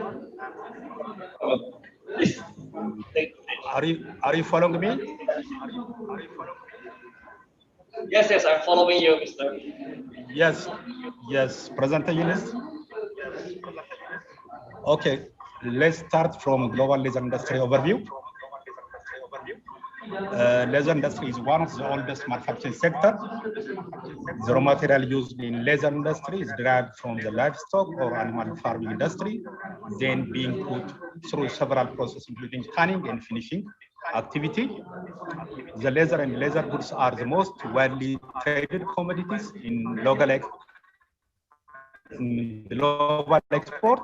The laser and laser product industry plays a prominent role in the world economy. Following this, today, laser is still one of the most luxury materials that are used to produce a wide range of high-end products such as laser footwear, laser bags, laser garments, and so on. The global laser goods market size was valued at US $414.0 billion in 2017. It is expected to reach $629.65 billion by 2025. This data representing a strong CAGR compounded annual growth rate over 5.4 during the forecasting period. Following this data, world hide and skin production estimated about 1.3 billion pieces. Africa share is 14% out of this. Livestock is 3.5 billion in the world. Africa share is 26.32%. If you look, Ethiopia has abundant and available laser raw materials. You can just, it is already displayed in a histogram. The livestock population of Ethiopia contributes nearly 3% of the global stock. If you see, cattle is 56%, gold 26.5%, 20.5 million, sorry, and sheep 25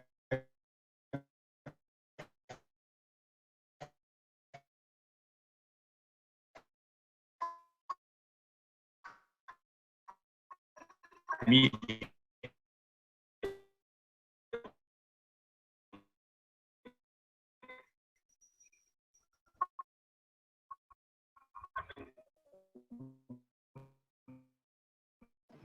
Mr. Masvin?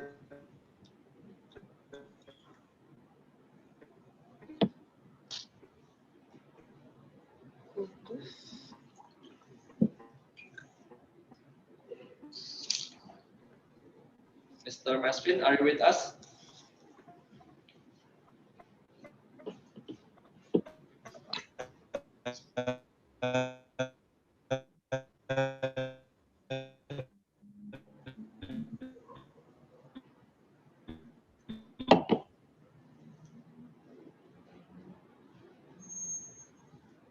I think the connection is not good on your side.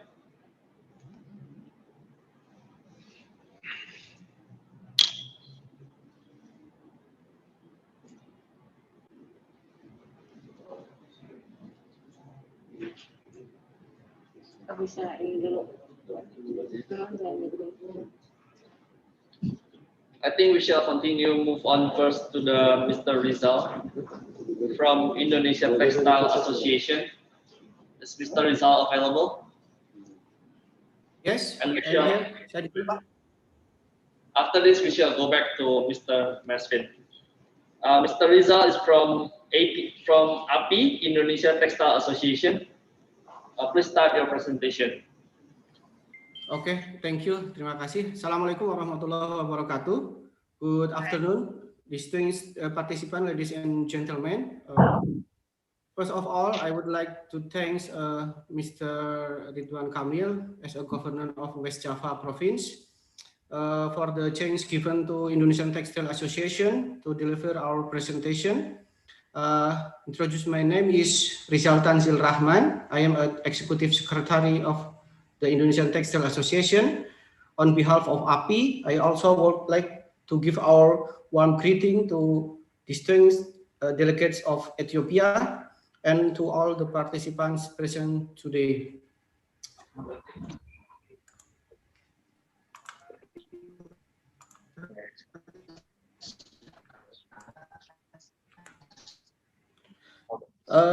Indonesia is a home to an upstream to downstream integrated textile industry. Not only that, it is integrated. Indonesian textile industry is also proven to be one of the country's labor-intensive industry, which contribute hugely on its employment rates.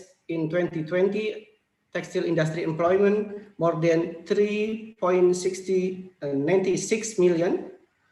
At the same time, textile industry also contribute on the country's economic growth with export value about 10.66 billion US dollar, import value at 7.25 billion US dollar, and generate Indonesian foreign exchange as much as 3.41 billion US dollar. Textile industry in Indonesia is one of the sector made as the country's main priority. While the COVID-19 pandemic suppressed its performance, the industry has proven itself to be more than capable to rise up on the third quarter 2020. And on the main factor is integrated structure from upstream to downstream, consisting all the from fiber making to apparel industry. In this slide, shown in the general profile of our industry from fiber making, spinning, weaving, dyeing, printing, finishing, garment, and other textile industry. There are 43 fiber making companies with total producing capacity about 3.76 million tons a year. In the spinning sector, there are 294 industries with total production capacity amount 3.25 million tons a year and generated to foreign exchange value 940 million US dollar. In the weaving and dyeing, printing, finishing sector, which consists of at least 1540 companies and more than 1,000 small and medium enterprises. In the apparel or garment industry, it consists of 2,995 large companies and 407,000 SMEs with producing capacity amount 2.18 million tons a year and export value as much as 6.88 billion US dollar. Last, the other textile product industry, such as carpet, rugs industry, consists of 765 companies with producing capacity reaching 0.59 tons a year. On this slide, I'm showing you the growth of textile industry. The experienced negative growth on the second quarter of 2020, reaching minus 8.72% growth. And while on the third quarter in industry grow positively as much as 2.97%. Its export value on 2020 reached 10.66 billion US dollar and import value at 7.25 billion US dollar.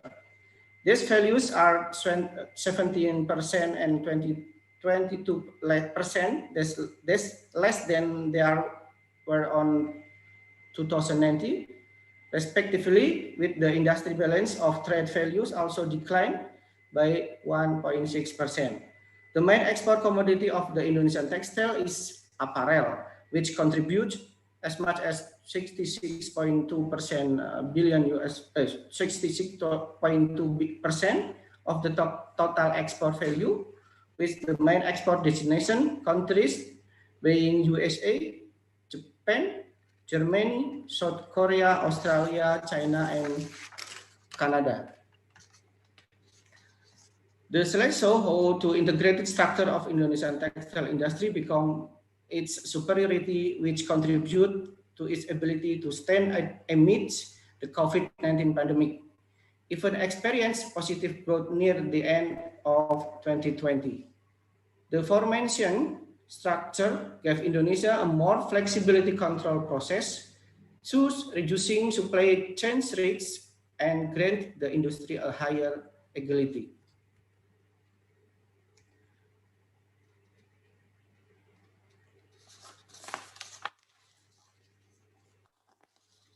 In the West Java province, it's about 39.39% textile industry located in West Java area. And in Central Java, 23.46%, and DKI and Jawa Timur, as Java, is 13 and 20%. 12%. On the next slide, this profile of Indonesian textile factory. Sinar Para Taruna produce brocade fabric, sportwear, interior, and textile product in especially in brocade. And next is Bajatek, the produce various kind of denim, print fabric, print denim, and etc. And this next is Danarmas Group. They produce various kind of yarn made from polyester, viscose, rayon, etc. And Sipata Moda Indonesia, they produce a fabric fit for uniform, men or woman, fit for brocades, fabric, lace, hijab and personal protective equipment and masks, surgical gown, and etc.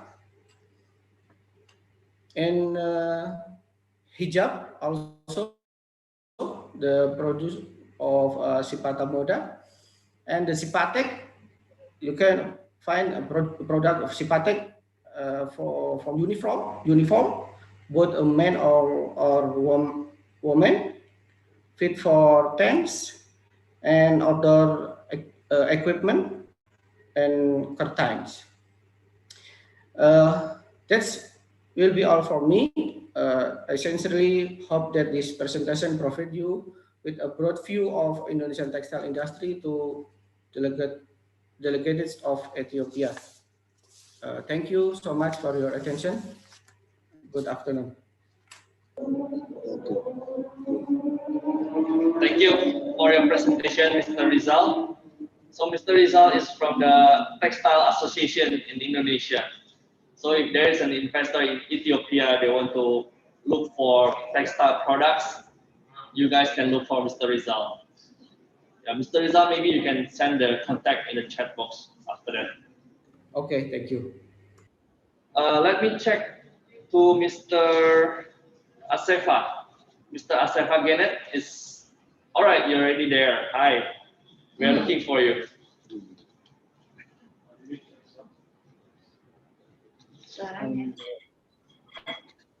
Yeah, Mr. Asefa from Ethiopian Leather Good evening, everybody. Association. Yes, good afternoon. Good evening. Okay, you hear me? Good evening. Yeah, good afternoon in here. Okay, good afternoon in Indonesia. Okay. Thank you. Okay, let me start to thank you, all of you, for the presentation here today. I would like to appreciate also the ambassador to Ethiopia in Indonesia and all of you from West Java province. When we start about leather industry, first we have to just talk about Ethiopia. We are in East Africa, and you know, Addis Ababa is the capital of the African Union, and we have also very nice coffee in Ethiopia, as you know. Next to that, we have also the largest cattle population in Africa. We have around 54 million cattle and about 25 million sheep, and 23 million goat population in Ethiopia. We have about 28 leather tanneries in terms of tanneries. We have about 28 tanneries, and from the tanneries, there are the biggest ones from local owners and from foreign direct investment. We have Chinese, Taiwanese, Indians. There are some tanneries also biggest in local, as you know. Peter also has the biggest tannery factory in Ethiopia. We have also the Leather Industries Development Institute. Maybe this one is the biggest also in Africa. Our government give very good attention to the industry. And from this industry, we have the training school for leather and leather products, certification of products, and there's model tannery and laboratory test. In addition, there is the research and development in the leather industry in Ethiopia. Also in the universities in Ethiopia, there is a leather technology institutions, and there are also the leather product institutes in Ethiopia. In terms of the leather industry, just we are not exporting the raw hide and skin, because most of Indonesians expect the raw hide and skin from Ethiopia. But this time, the Ethiopia government allows us to export the semi-processed products like wet glue and pickle from Ethiopia. We have shipped goat and cow skin for process in Ethiopia. We don't have horse or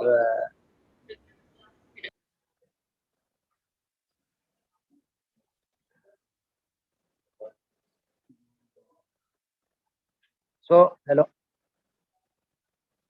You hear me?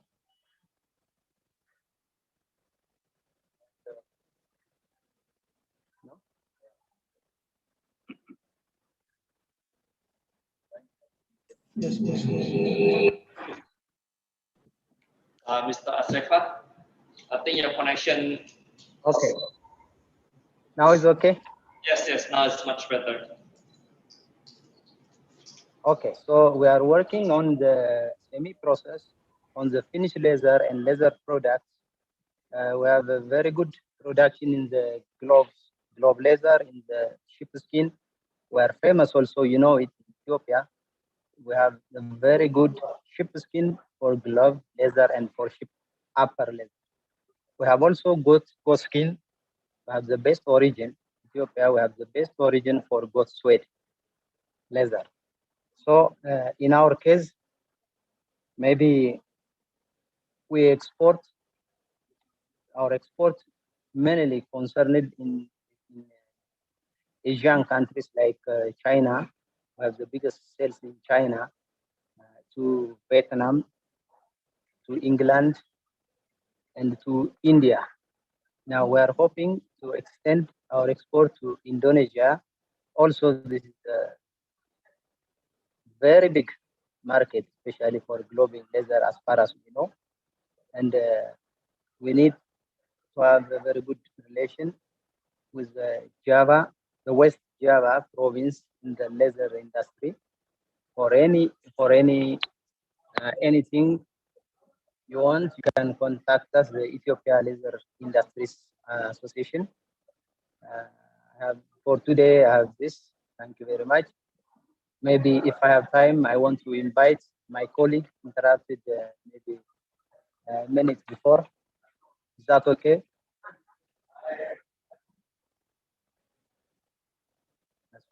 Yes. Yes.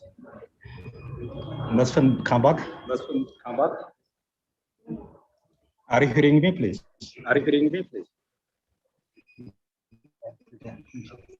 Okay. Hello?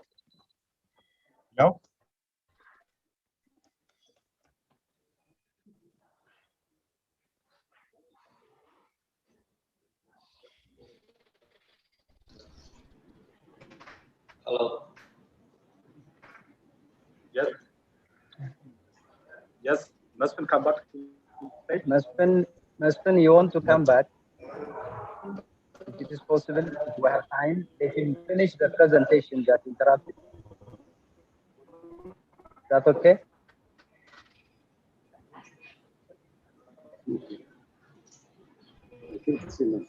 Yes.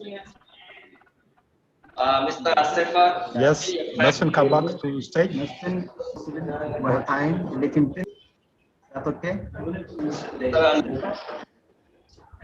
Can you hear me? Yes. Your time is already up.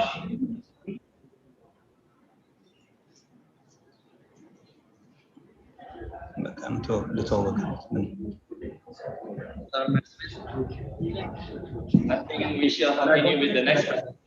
Shall I continue, please? Sorry?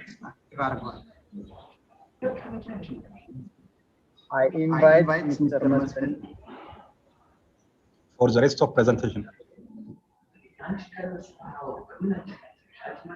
think the connection is not that good and time is already finished. We hear from you.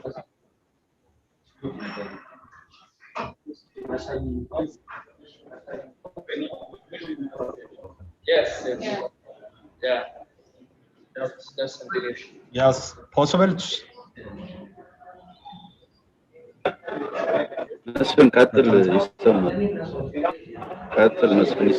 Okay. Okay. Yes. I'm just starting from the introduction part. I would like to say. We shall continue to the next presentation. Okay. The next we have talked style. We have talked about the other industry. Now we are move on to the tour and travel agencies.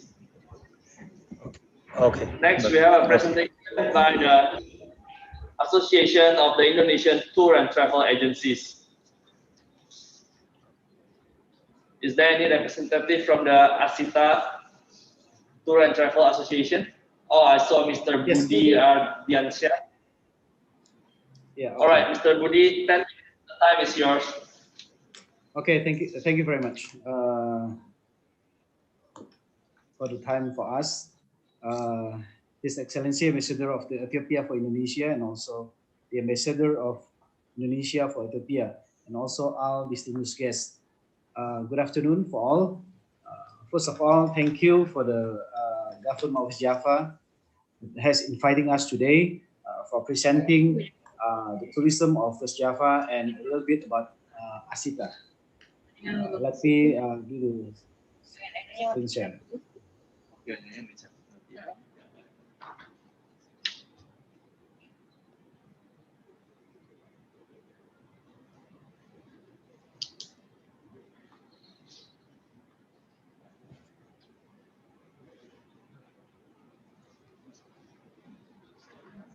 The chairman should.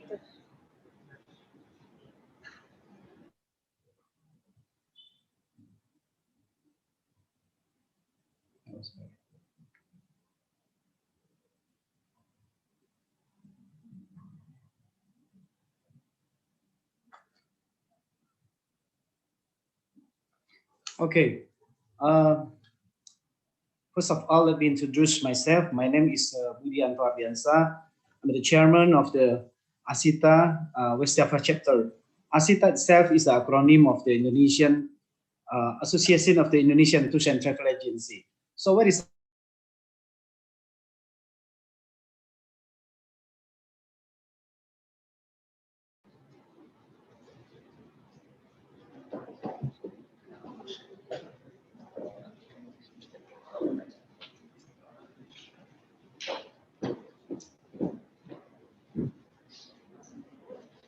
Mr.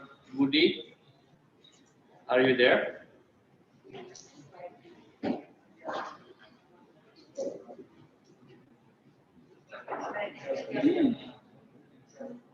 Hello, Mr. Budi Diansyah.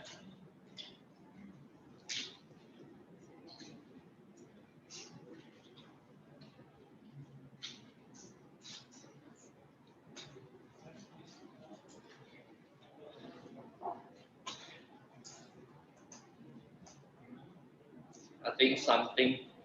Yeah. Okay. Sorry for the connection. Oh, okay. All right. Yeah. Come back.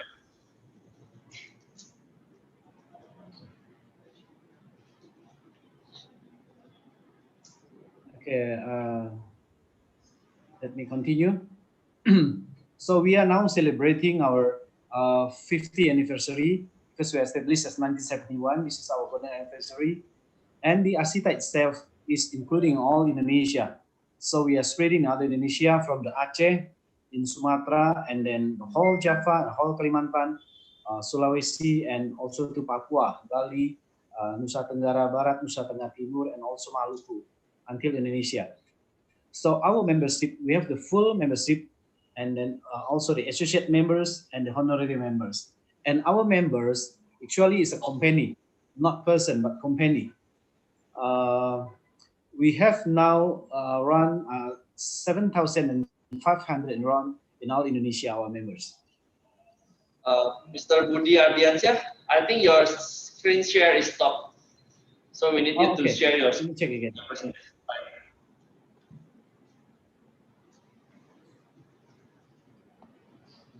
Okay, can you see the slide? Not yet.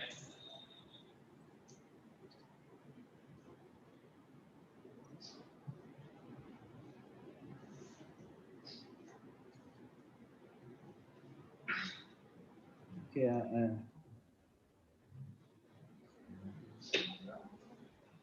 Maybe you can try to reconnect. Yeah, try again.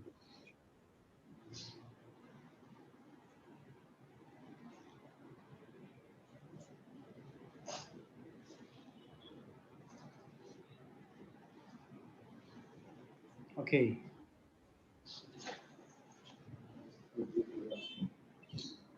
Can you see the slide now? It's not here yet. Ah, yes, okay. We can see it now. All right, okay. So I continue again. Now about the ASITA in West Java. In West Java, we have around 760 members in the whole Jawa Barat or West Java. It is in Bandung Raya, and also we have also the chapters in Cianjur, and then Puncak, Bogor, Depok, Bekasi, until Pangandaran. Yeah. So in all cities and counties in West Java, we have our representative. And our business classifications members, we have members who play in ticket sales, and also we do the domestic tour. We do the inbound tour, which is to help the government to increase the number of tourists come to Indonesia. And then we do also outbound tours, Umroh and Hajj also, and MICE and mix. Yeah, I mean that mix. Here we also do the studies, yeah, and then also the transportation and etc. Okay, the role of travel agency to Indonesia tourism is first of course to improving tourist visit to Indonesia. And this is our responsibility to help the government to improving number of tourists coming to Indonesia. And then role at the national, regional, international level through tourism, trade and expo. And then also we do the exploration and creating new destination. So we help the government to explore and creating the new destination in every chapter, in every province. And educate member for the awareness and of expanded business in inbound tour. So now we try to make our members as more as possible, as more as we can to ask them to do the inbound tour, so we can support government better. Now, I want to explain about the West Java tourism. So it's told by our governor that West Java has more beautiful landscape. It's not only a landscape, actually, we have many things in West Java. So why you have to travel to West Java? First of all, it's sightseeing, because West Java offers the best emerging creative city and art in Indonesia. Nature also, and then all landscape and green city of West Java. The second is people and culture. The culture of the people in West Java is very friendly towards foreigner. Not only for foreigner, actually, between us also. We are very friendly. That's why foreigners who come here, they always like stay and feel the friendliness of the West Java people. And the third is a shopping paradise. We also have many shopping places. Nice, comfortable place to buy things, usually branded items, from the lower prices until the most expensive we have. So we have the like the factory outlet until shopping mall we have. And then also the food. West Java is a heaven for food lovers. We have many culinary tourism in West Java. So please come and you can find such a variety of watering dishes to suit your tasted from Indonesian to Indian cuisine. Many actually. We also have Japanese, Chinese, Thai, and then of course the traditional Sudanese food is also, we have many food here. Transportation is also very variety in West Java. So we can try many transport during the visit to West Java. The next is accommodation. We have the various class of accommodation from the 1-star until the 5-star we have, especially in Bandung. And this is also important for you to know that how to get to West Java. First is by train. So you can get train from Jakarta, the capital of Indonesia or other city. Yeah, many. So in the whole Java, you can take train from each other. You can take a train from Jakarta and also from Yogyakarta or even from Surabaya. It's easier to reach Bandung. From Jakarta itself, only 3 hours take train. And the other is by car. It is now also very easy because we have the toll road from Jakarta to Indonesia and the whole Java as well. You can drive even through the Puncak. Yeah, Puncak is a very beautiful place. Yeah, with the tea plantation in West Java. So you can drive from Jakarta to Bandung via Puncak. So, okay, and then also by plane or flight, you can take a plane from airport in Bandung. We have the Hussein Sastra Negara International Airport, and we also have the Majalengka, the West Java International Airport, Kertajati. You can fly also from Singapore or Kuala Lumpur.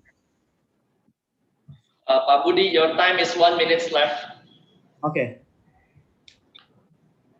So this is the tourism map of West Java. You can see that from Jakarta it's very easy to reach to Java.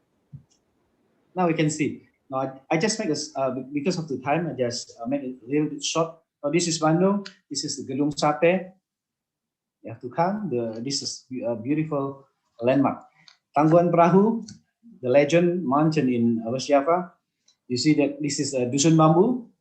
See the getaway at Dusun Bambu. It's very beautiful and nice. Wat crater in the sultan of Bandung is also very popular for tourists. The amazing tea plantation, we have one also in Lembang and also in Ciwidey. The Maribaya waterfalls and pine forest. And then you can see the craft in Tasikmalaya. You can buy Keba umbrellas and also embroidery. Bogor, this is the Palace of Bogor and also the Botanical Garden. The big botanical garden in the world. Safari Garden in Puncak. This is, I talked to you before, the Puncak. And Nusantara Garden, Cibodas.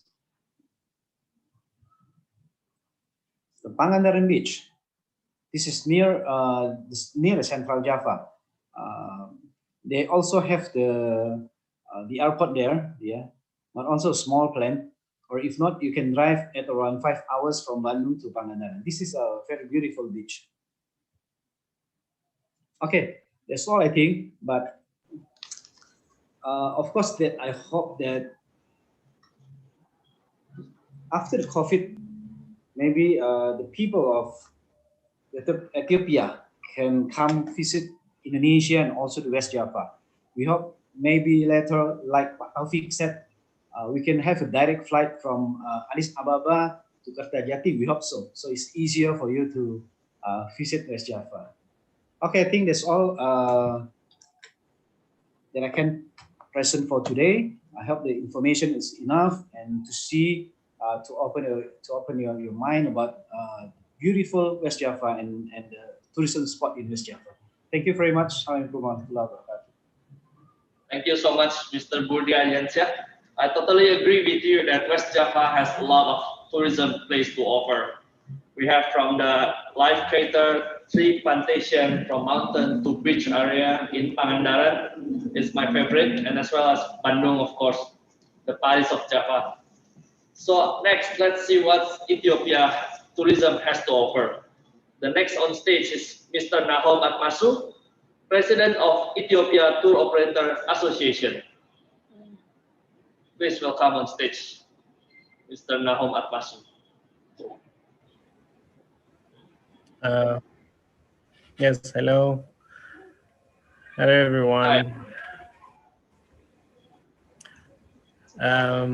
Just to introduce myself, before that, I would like to give my gratitude to the governor of West Java province and Ambassador Admasu, Ambassador of Ethiopia in Jakarta, and excellencies and honorable participants from both countries from Jakarta, Indonesia, and Ethiopia. So my name is Nahom Adamaso. Even though I'm from an association, tour operators association, but all in all, I'm representing Ethiopia and its tourism potentials and its activities about it. So I would like to share my screen with pictures, and then I'll narrate behind about the potentials, the uniqueness, the activities of tourism in Ethiopia. So if you allow me a few moments just to share the pictures.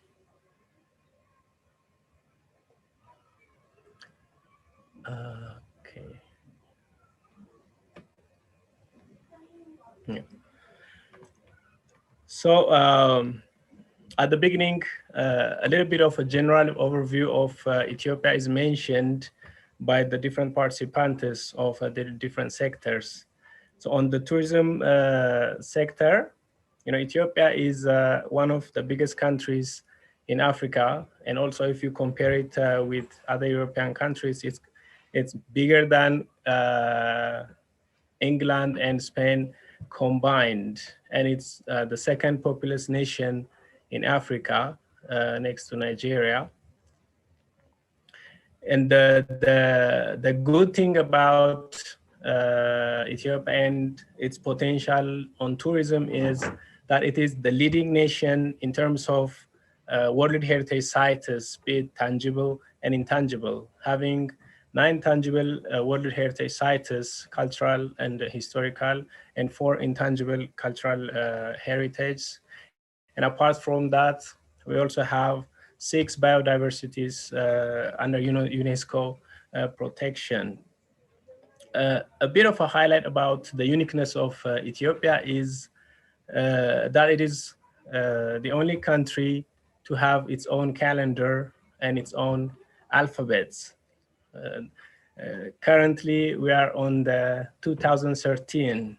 So you can imagine how 7+ years late than what the other world is following. So this means that if you ever plan to come to Ethiopia, you'll be that much younger from now. And the other is it's one of the only country that is never colonized. And it's also called the symbol of freedom because of its contribution for other African nations for their freedoms. So the story is long, but this is one of its names. To give you for Ethiopia is, one is the symbol of freedom. It's a birthplace of coffee. It's also called the roof of Africa because more than 40% of the high altitude mountains in Africa are found in Ethiopia. And about its landscapes, since it's highly elevated mountainous country, all the rivers in Ethiopia cross international borders. So all the rivers are outflowing to other countries, but no river is flowing into Ethiopia. So it also shows, confirms that this name for the roof of Africa. And the other is because of the streaming rivers crossing international borders, it's also called the water tower of East Africa. Mainly it's because of the Blue Nile River, 85% of the total water volume. Yes. Mr. Nahom, I'm seeing the picture of the Ethiopia. Are you sharing your presentation slide? Yes. Picture. What we see here is the picture of the Ethiopian landscape. Are you sharing the presentation slide or the image? No, I'm sharing the image, and then behind, I'm sharing the background facts about the tourism potentials. Or do you have the I'm just another? adding the picture. I'm just adding the picture instead of putting my face on the screen. Oh, I see. I see. All right. Okay. Okay. You're good. Please continue. All right. Yes, sure. Please continue. Your time is 2 minutes. Okay. Good.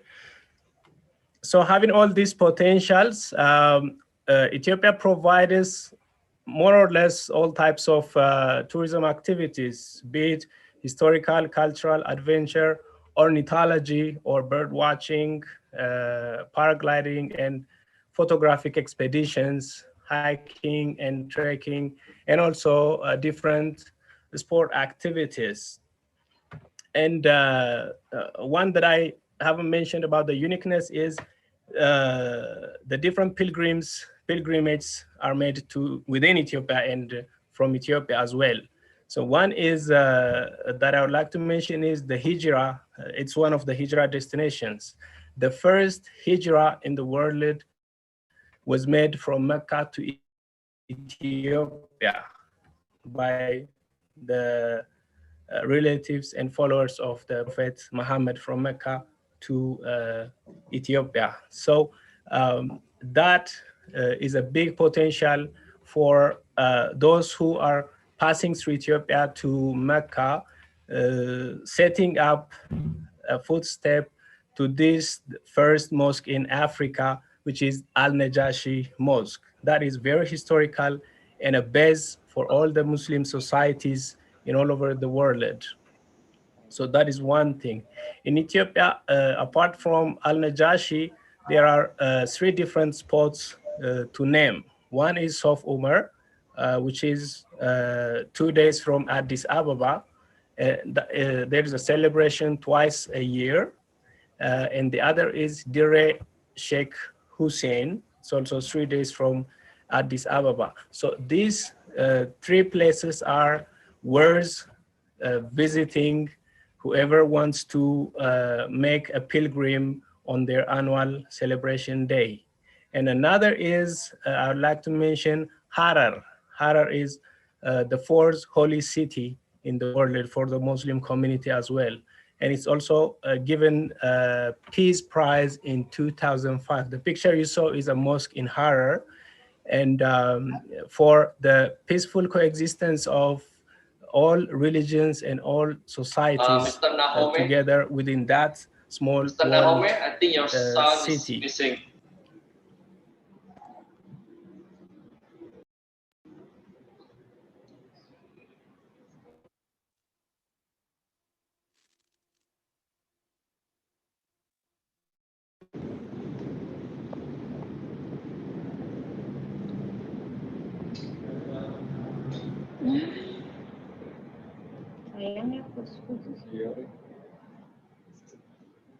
Okay, I think we lost Mr. Nahome. Let's wait for a while then. After this, we will go on with the Q&A session. As I mentioned earlier, the Q&A session can be asked in Indonesian language and English.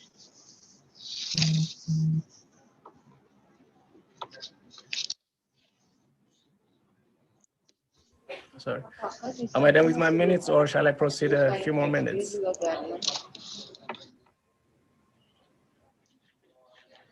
Yeah, so I guess, well, while we are waiting, oh, Mr. Nahome, are you back? Yeah.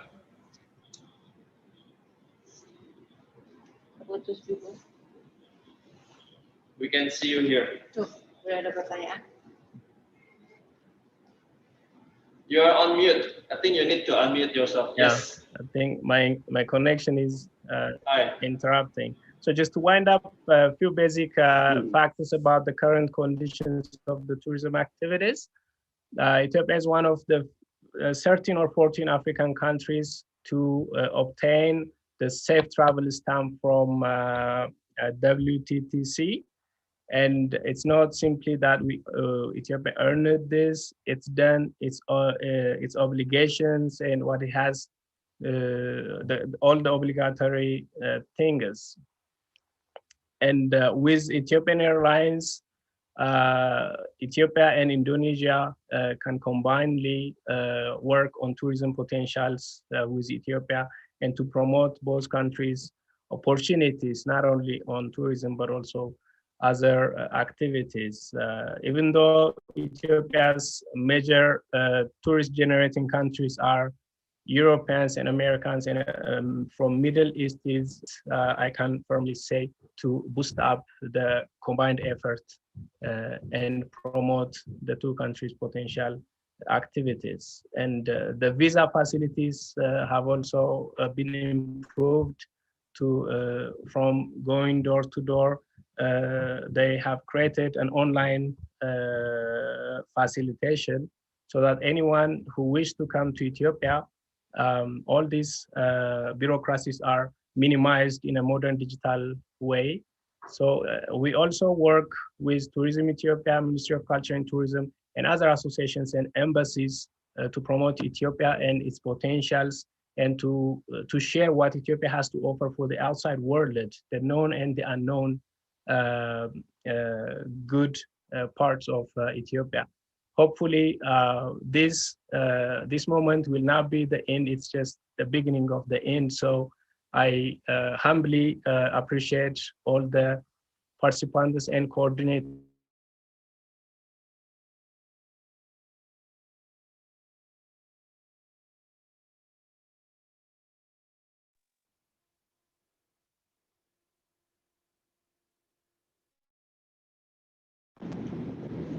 Mr. Home.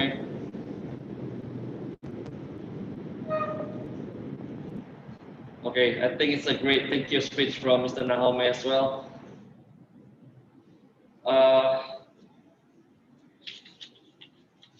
Is he back yet? Or maybe we can continue with the Q&A session. Lastly, thank you for all of the panelists with their great insight and massive business opportunity.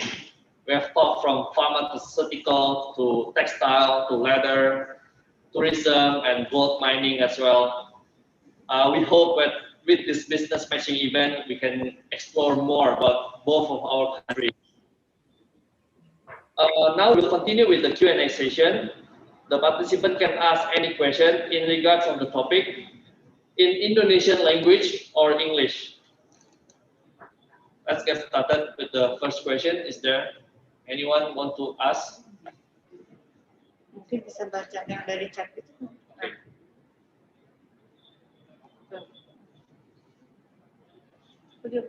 All right, I have the first question from PT Sipatek Putri Lestari to Mr. Ayele. Could you please help to provide information about the textile type fabrics which you produce and export? Mr. Ayele, please turn on your microphone.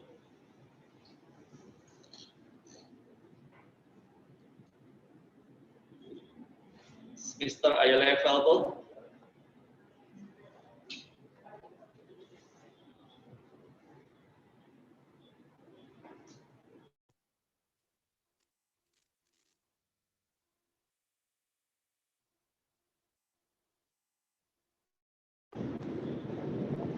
Kalau agak terganggu dengan kondisi, nanti kita ada yang mengirimkan siapa menjawab siapa dari kita yang or karena beberapa sudah live juga izin permisi. Mr. Ambassador, you want to answer the question? Yeah, I have a question, Pak. Can we back to the question? I have The question. Yes, may I have a question to Excellency Mr. Ambassador?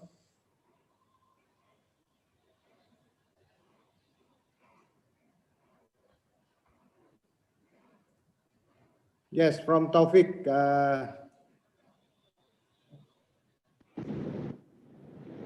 Halo, Bu Noneng, boleh bertanya untuk Pak Duta Besar?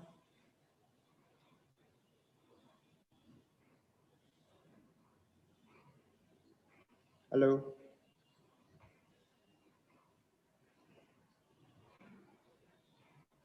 Boleh bertanya untuk Pak Duta Besar, Pak, Bu.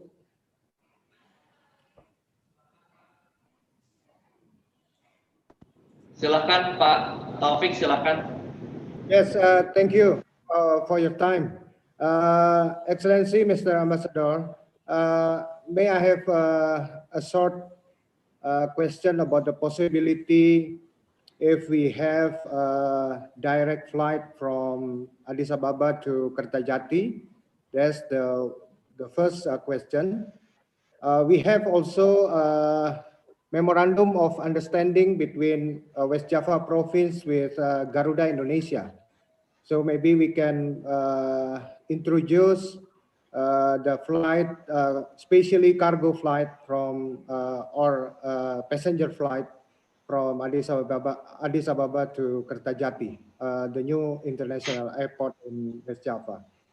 And the second one about the promoting the sister province between one province or regional province in Ethiopia and West Java province. Maybe is it possible? If is it possible, maybe you can share what province that similar with West Java province. Thank you very much. Okay, thank you very much. It's a very interesting question. Well, Ethiopian Airlines has already started flying to Jakarta.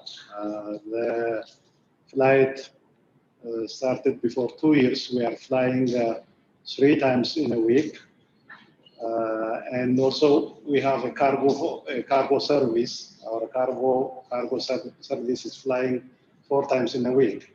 So it's a direct flight from Jakarta to Addis Ababa by Ethiopian Airlines. Well, Ethiopian Airlines is connecting not only Indonesia with Ethiopia, it's connecting Africa with Indonesia as well as Southeast Asia. So we are flying to Singapore, Malaysia, Manila, China, many cities, Korea, and also Japan. It's a well-known airline. And also we are connecting Southeast Asia to Africa and then South America. We are also flying to Brazil and Argentina.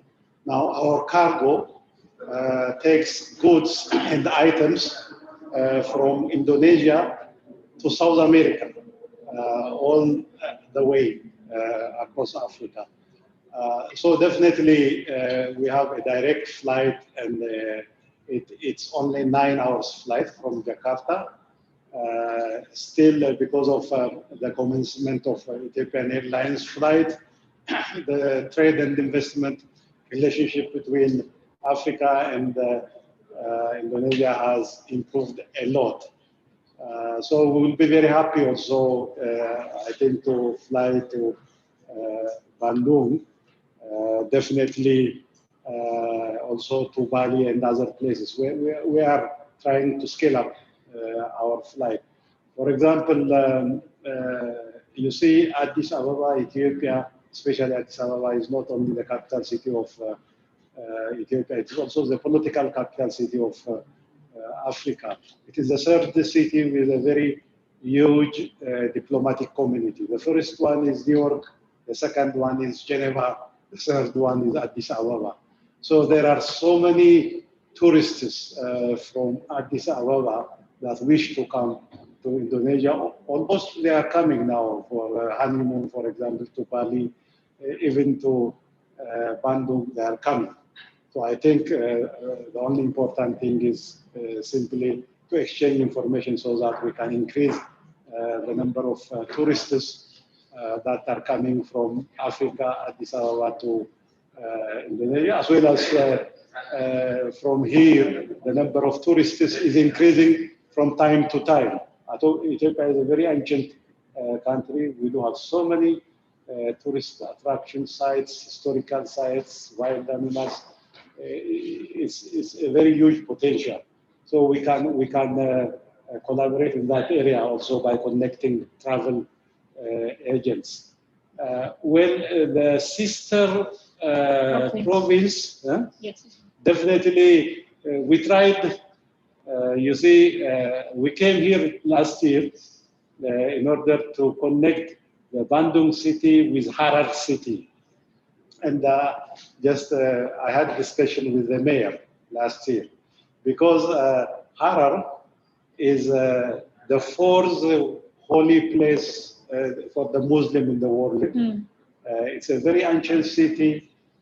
There are more than 100 mosques in one city. It's surrounded by a wall, so it's a very special city.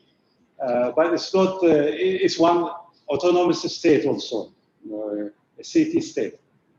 So last year we already started discussing with the mayor of Bandung. Definitely we will continue that one.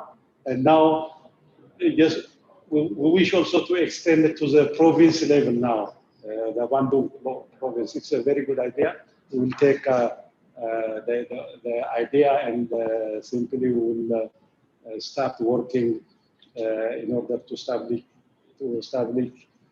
sister province or sister state in Ethiopia. We do have 9 regional states in Ethiopia, federal states, and 2 special cities.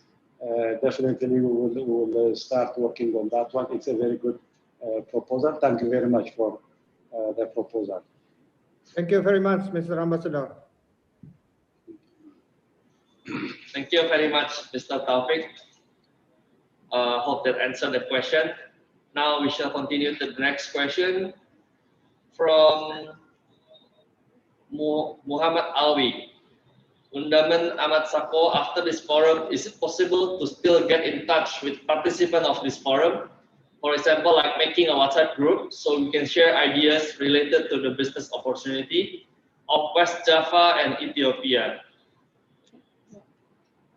Nanti kita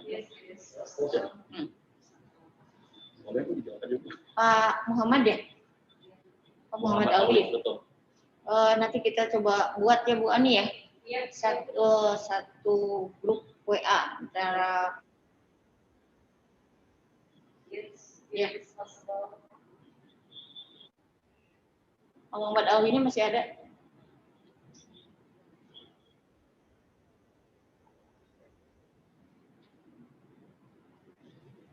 So I think the answer is yes. We will create yes. WhatsApp group. Hello. I can respond.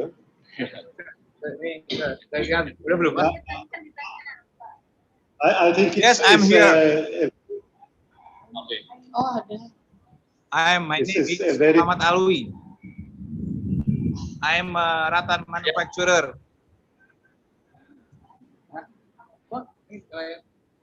Hulu Nagar Salam. Yes, Mr. Salam. Oh. Who is he? Actually, I have a customer from Ethiopia. Oh. Okay. We are selling. We call it in Ethiopian a kezera. Rattan kezera. Rattan walking stick. Oh, walking sticks. Yes, we've been this about 2 years until today. We are exporting about the salasasi per containers and 1 or 2 containers every 2 months. Yeah. So we are interested also in exporting another rattan products, especially like basketry, rattan furnitures. Maybe we would like, maybe if you can share, Mr. Ambassador, the possibility and the opportunity, the demands of rattan furnitures from Ethiopia. Thank you very much. So say Okay, Pak if Muhammad there's a Awi. possibility to export another rattan product to Ethiopia. Export? Yes, as in from Indonesia send to Ethiopia another rattan products. Rattan, what's rattan? Rattan is the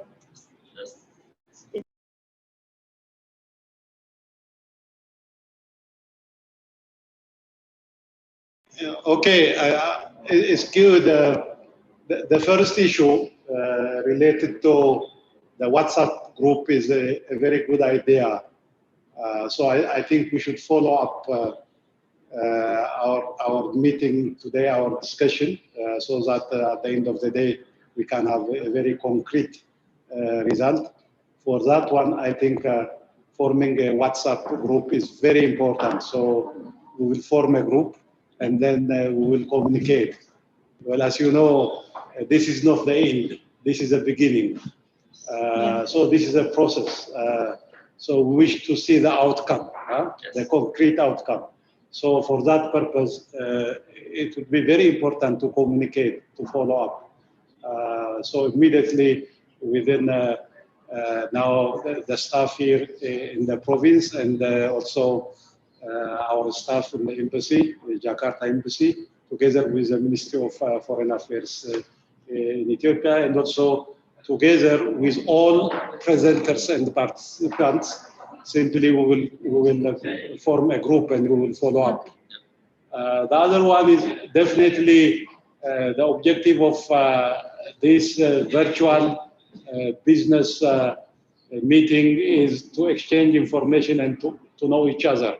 So we are now in the process of B2B matching activities, connecting investors, traders, so that they can work together.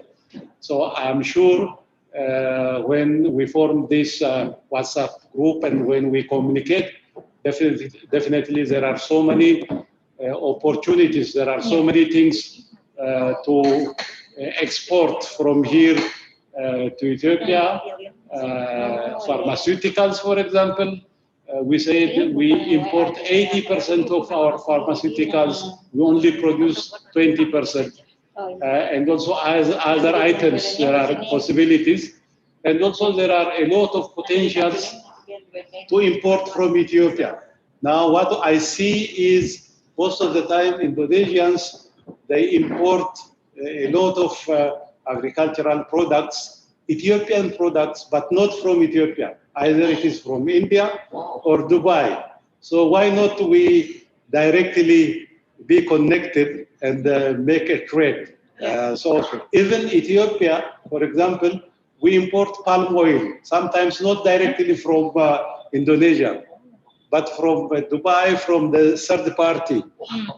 So when we do that one, there are problems in the quality and other things. So I think this exchange of information and connecting directly our investors and traders would benefit both societies. So that is what we are trying. Definitely there are different opportunities and we will continue that one to explore. Thank you very much, Mr. Ambassador. Indeed, a very bold move by Mr. Ambassador to create a WhatsApp group. And to the participant, this is not the end, but this is the beginning of our collaboration. I believe in that one also. Move on to the next question. Will be from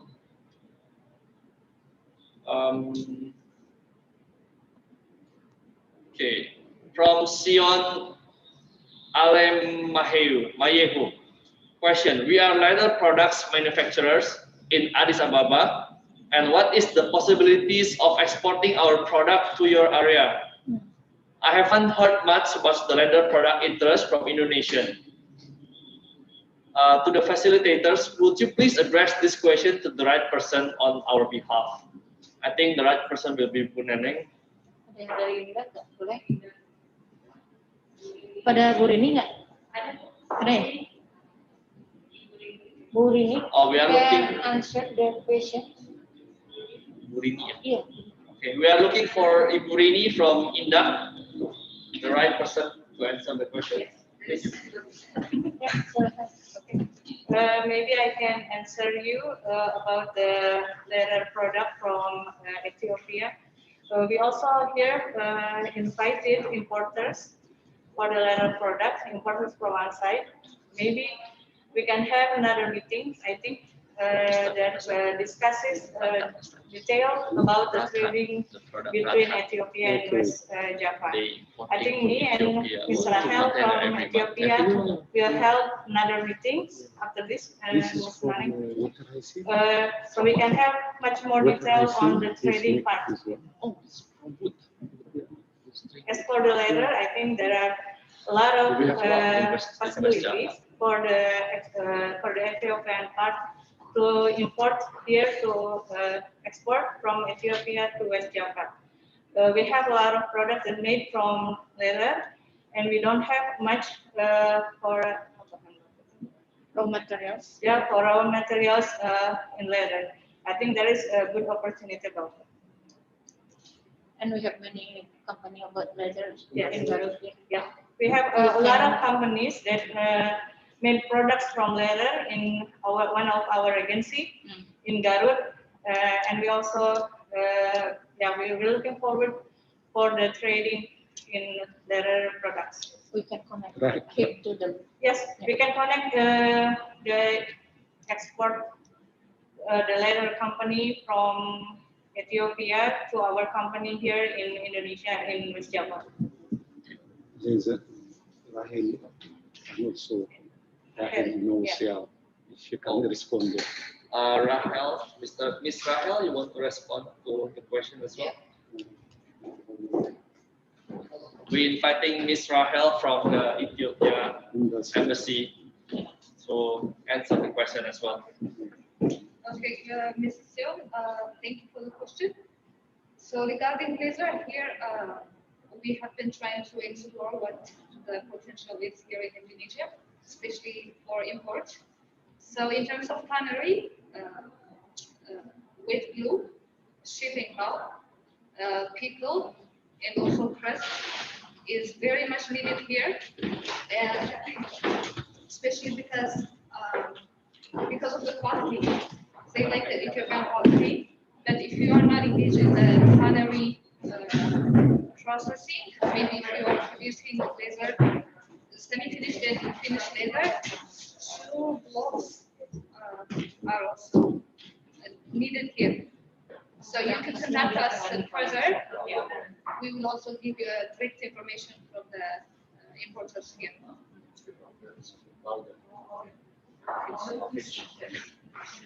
So I hope that's answer your question, Ms. Sion. I read the data that Ethiopia ranks number 7 in the global livestock population. Very strong in raw hides and skin, as well as finished leather, which the export value around $70 million US. And it's very huge amount. And we in Indonesia, we are also famous for doing a craftsmanship using the leather or finished goods leather. So I believe this will be a good collaboration between the exporter of the leather from Ethiopia and we Indonesia as the importer and use the leather for another item. So thank you for your time. We shall continue to the next question. It's a question from Kadin, Jawa Barat to Ambassador of Ethiopia. I'm from Kadin, Jawa Barat, which is in the healer industry. The question is, what can we collaborate in the agro-technology, especially the machine and the tools? The machine to, what's that? Or the machine to, so basically it's a question, what can we collaborate between the Kadin and the Ethiopia governor to process the machine and the agri-foods in Indonesia? Okay. And what kind of machine and technology that we can collaborate? Okay. It's a very good question. Well, especially with the Chamber of Commerce With the Indonesian Chamber of Commerce, Kadin, we have already signed the MOU and we are working together. We wish to scale up this one also to this province, to Bandung, to West Java province. The other area is definitely in the area of agro processing. There is a very huge potential. There are agricultural products in Ethiopia, but we failed to add value for our agricultural products. Relatively, Indonesia is much better, in a better position by adding value to its agricultural products. There are so many startups, and we see so many cooperatives working in Indonesia. We have also seen so many small machineries and equipments. So in that aspect, we can collaborate a lot. We do have the products. In the Indonesian side, you have the machineries, you have the knowledge, and also the capital. I think if we join hands, we can benefit our both societies. So that is the area where we are focusing, agro processing. Indonesia is much better than Ethiopia in the area of agro processing. You do have small equipments, you do have the knowledge. For example, Indomie. So Indofood. Indomie is very popular in Ethiopia. So there is a company also there. In the area of coffee, for example, Ethiopia is the home place of coffee Arabica. The birthplace of coffee Arabica is Ethiopia. So we don't add value. Simply we sell the raw coffee, and Starbucks and other companies, they add value and they sell the coffee. In the area of, for example, oil seeds, sesame, simply we export the sesame product and buy back the oil. So why not we establish this oil refinery? So there are so many opportunities, and there are so many needs. The only thing is to exchange information and to join hands in order to benefit our society. So definitely we will work with Kadin, West Java, and as a follow-up, we can meet after a month, or simply what to take from this business meeting and what to take forward in order to really collaborate and work together. Yes. Thank you very much. Thank you very much, Mr. Ambassador. Hope that answered the question. Now we will continue to the last Q&A session. Move on to the last question will be, where is we can get any information for Ethiopia export regulation for wood products? So I think the question is for the Ethiopia side. Yes, I think there are informations. We will provide you the information. We know that even from Central Java, from Yogyakarta, there is an export of furniture to Ethiopia. There are so many exports of wood and also furnitures.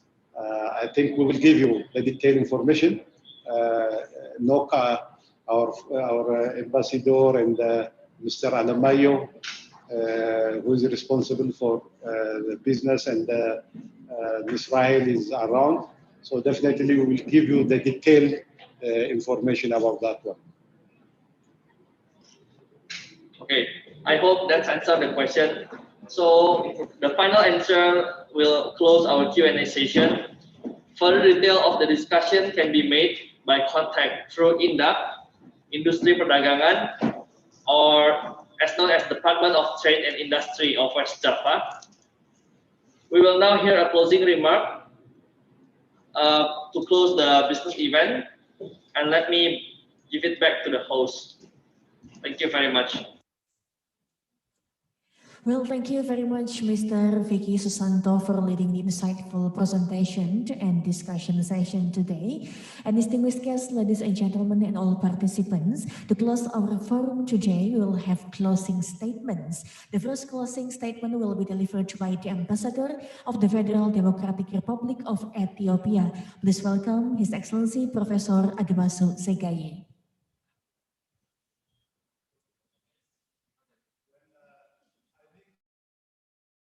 And I would like to thank everybody for a very good discussion and exchange of information and idea. Especially, I would like to thank His Excellency Mr. Redwan Kamil, Governor of West Java Province.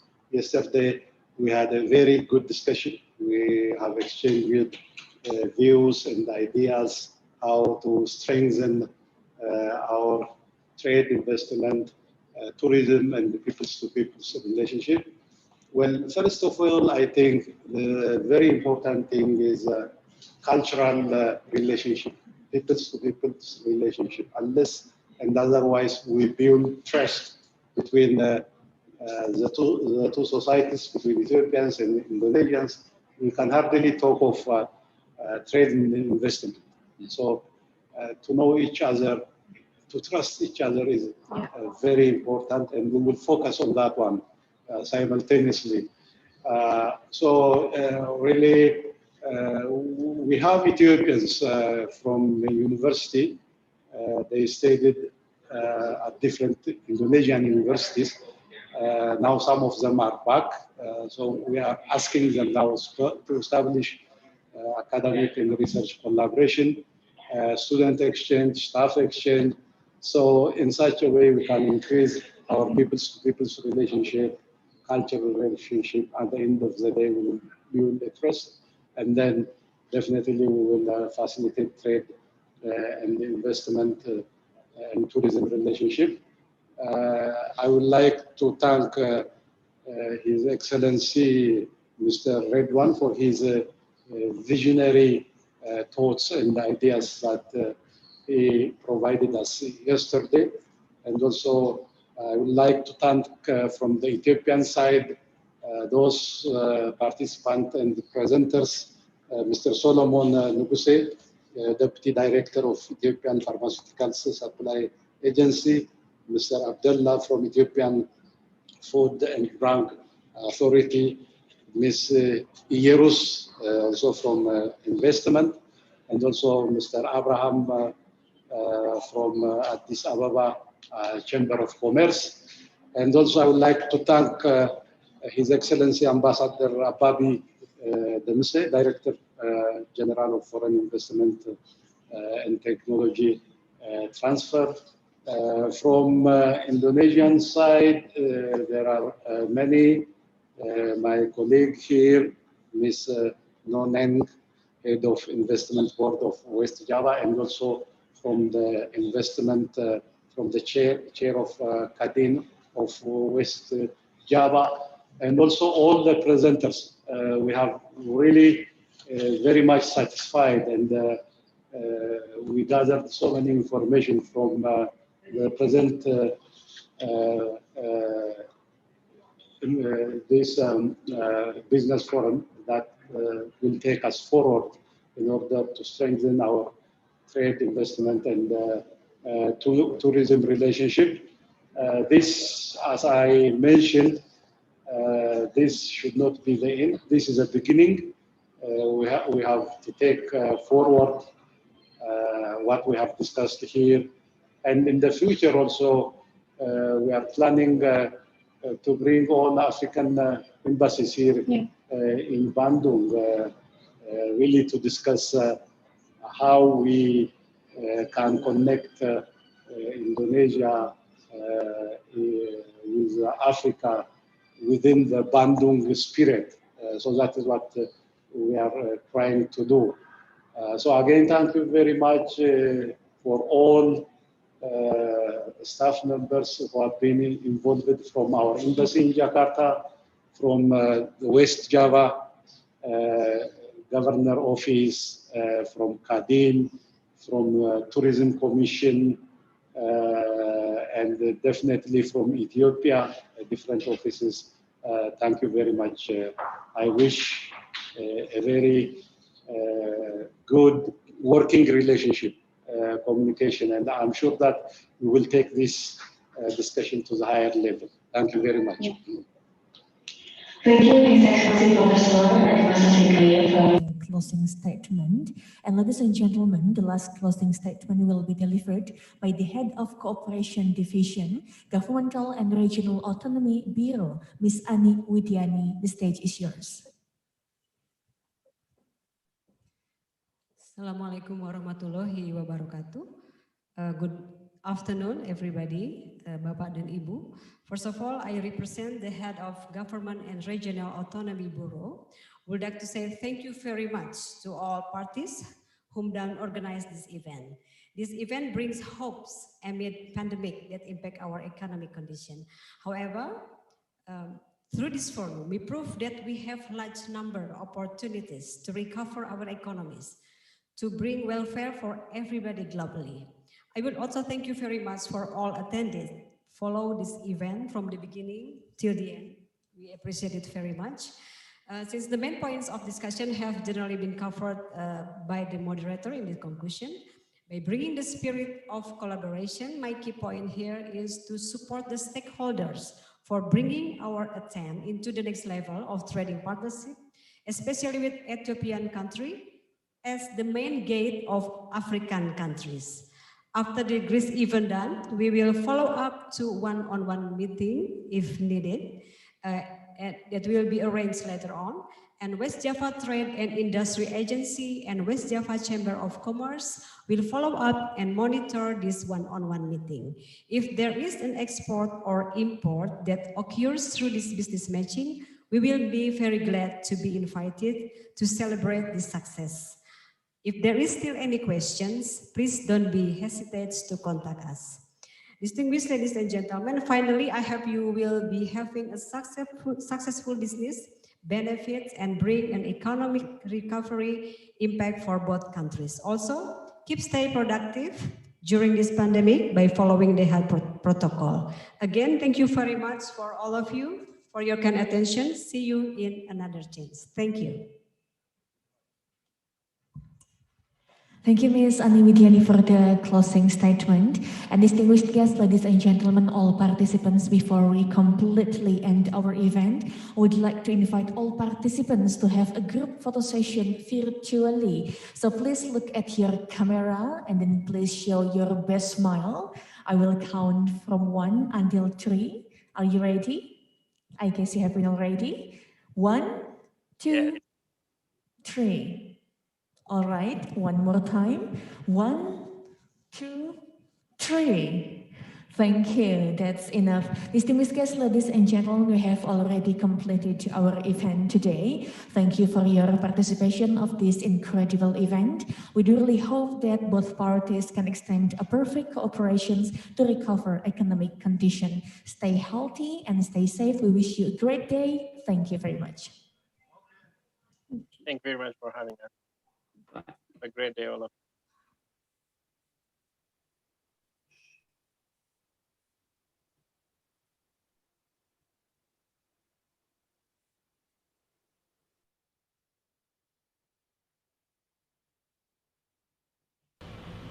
Bismillahirrahmanirrahim. Assalamualaikum.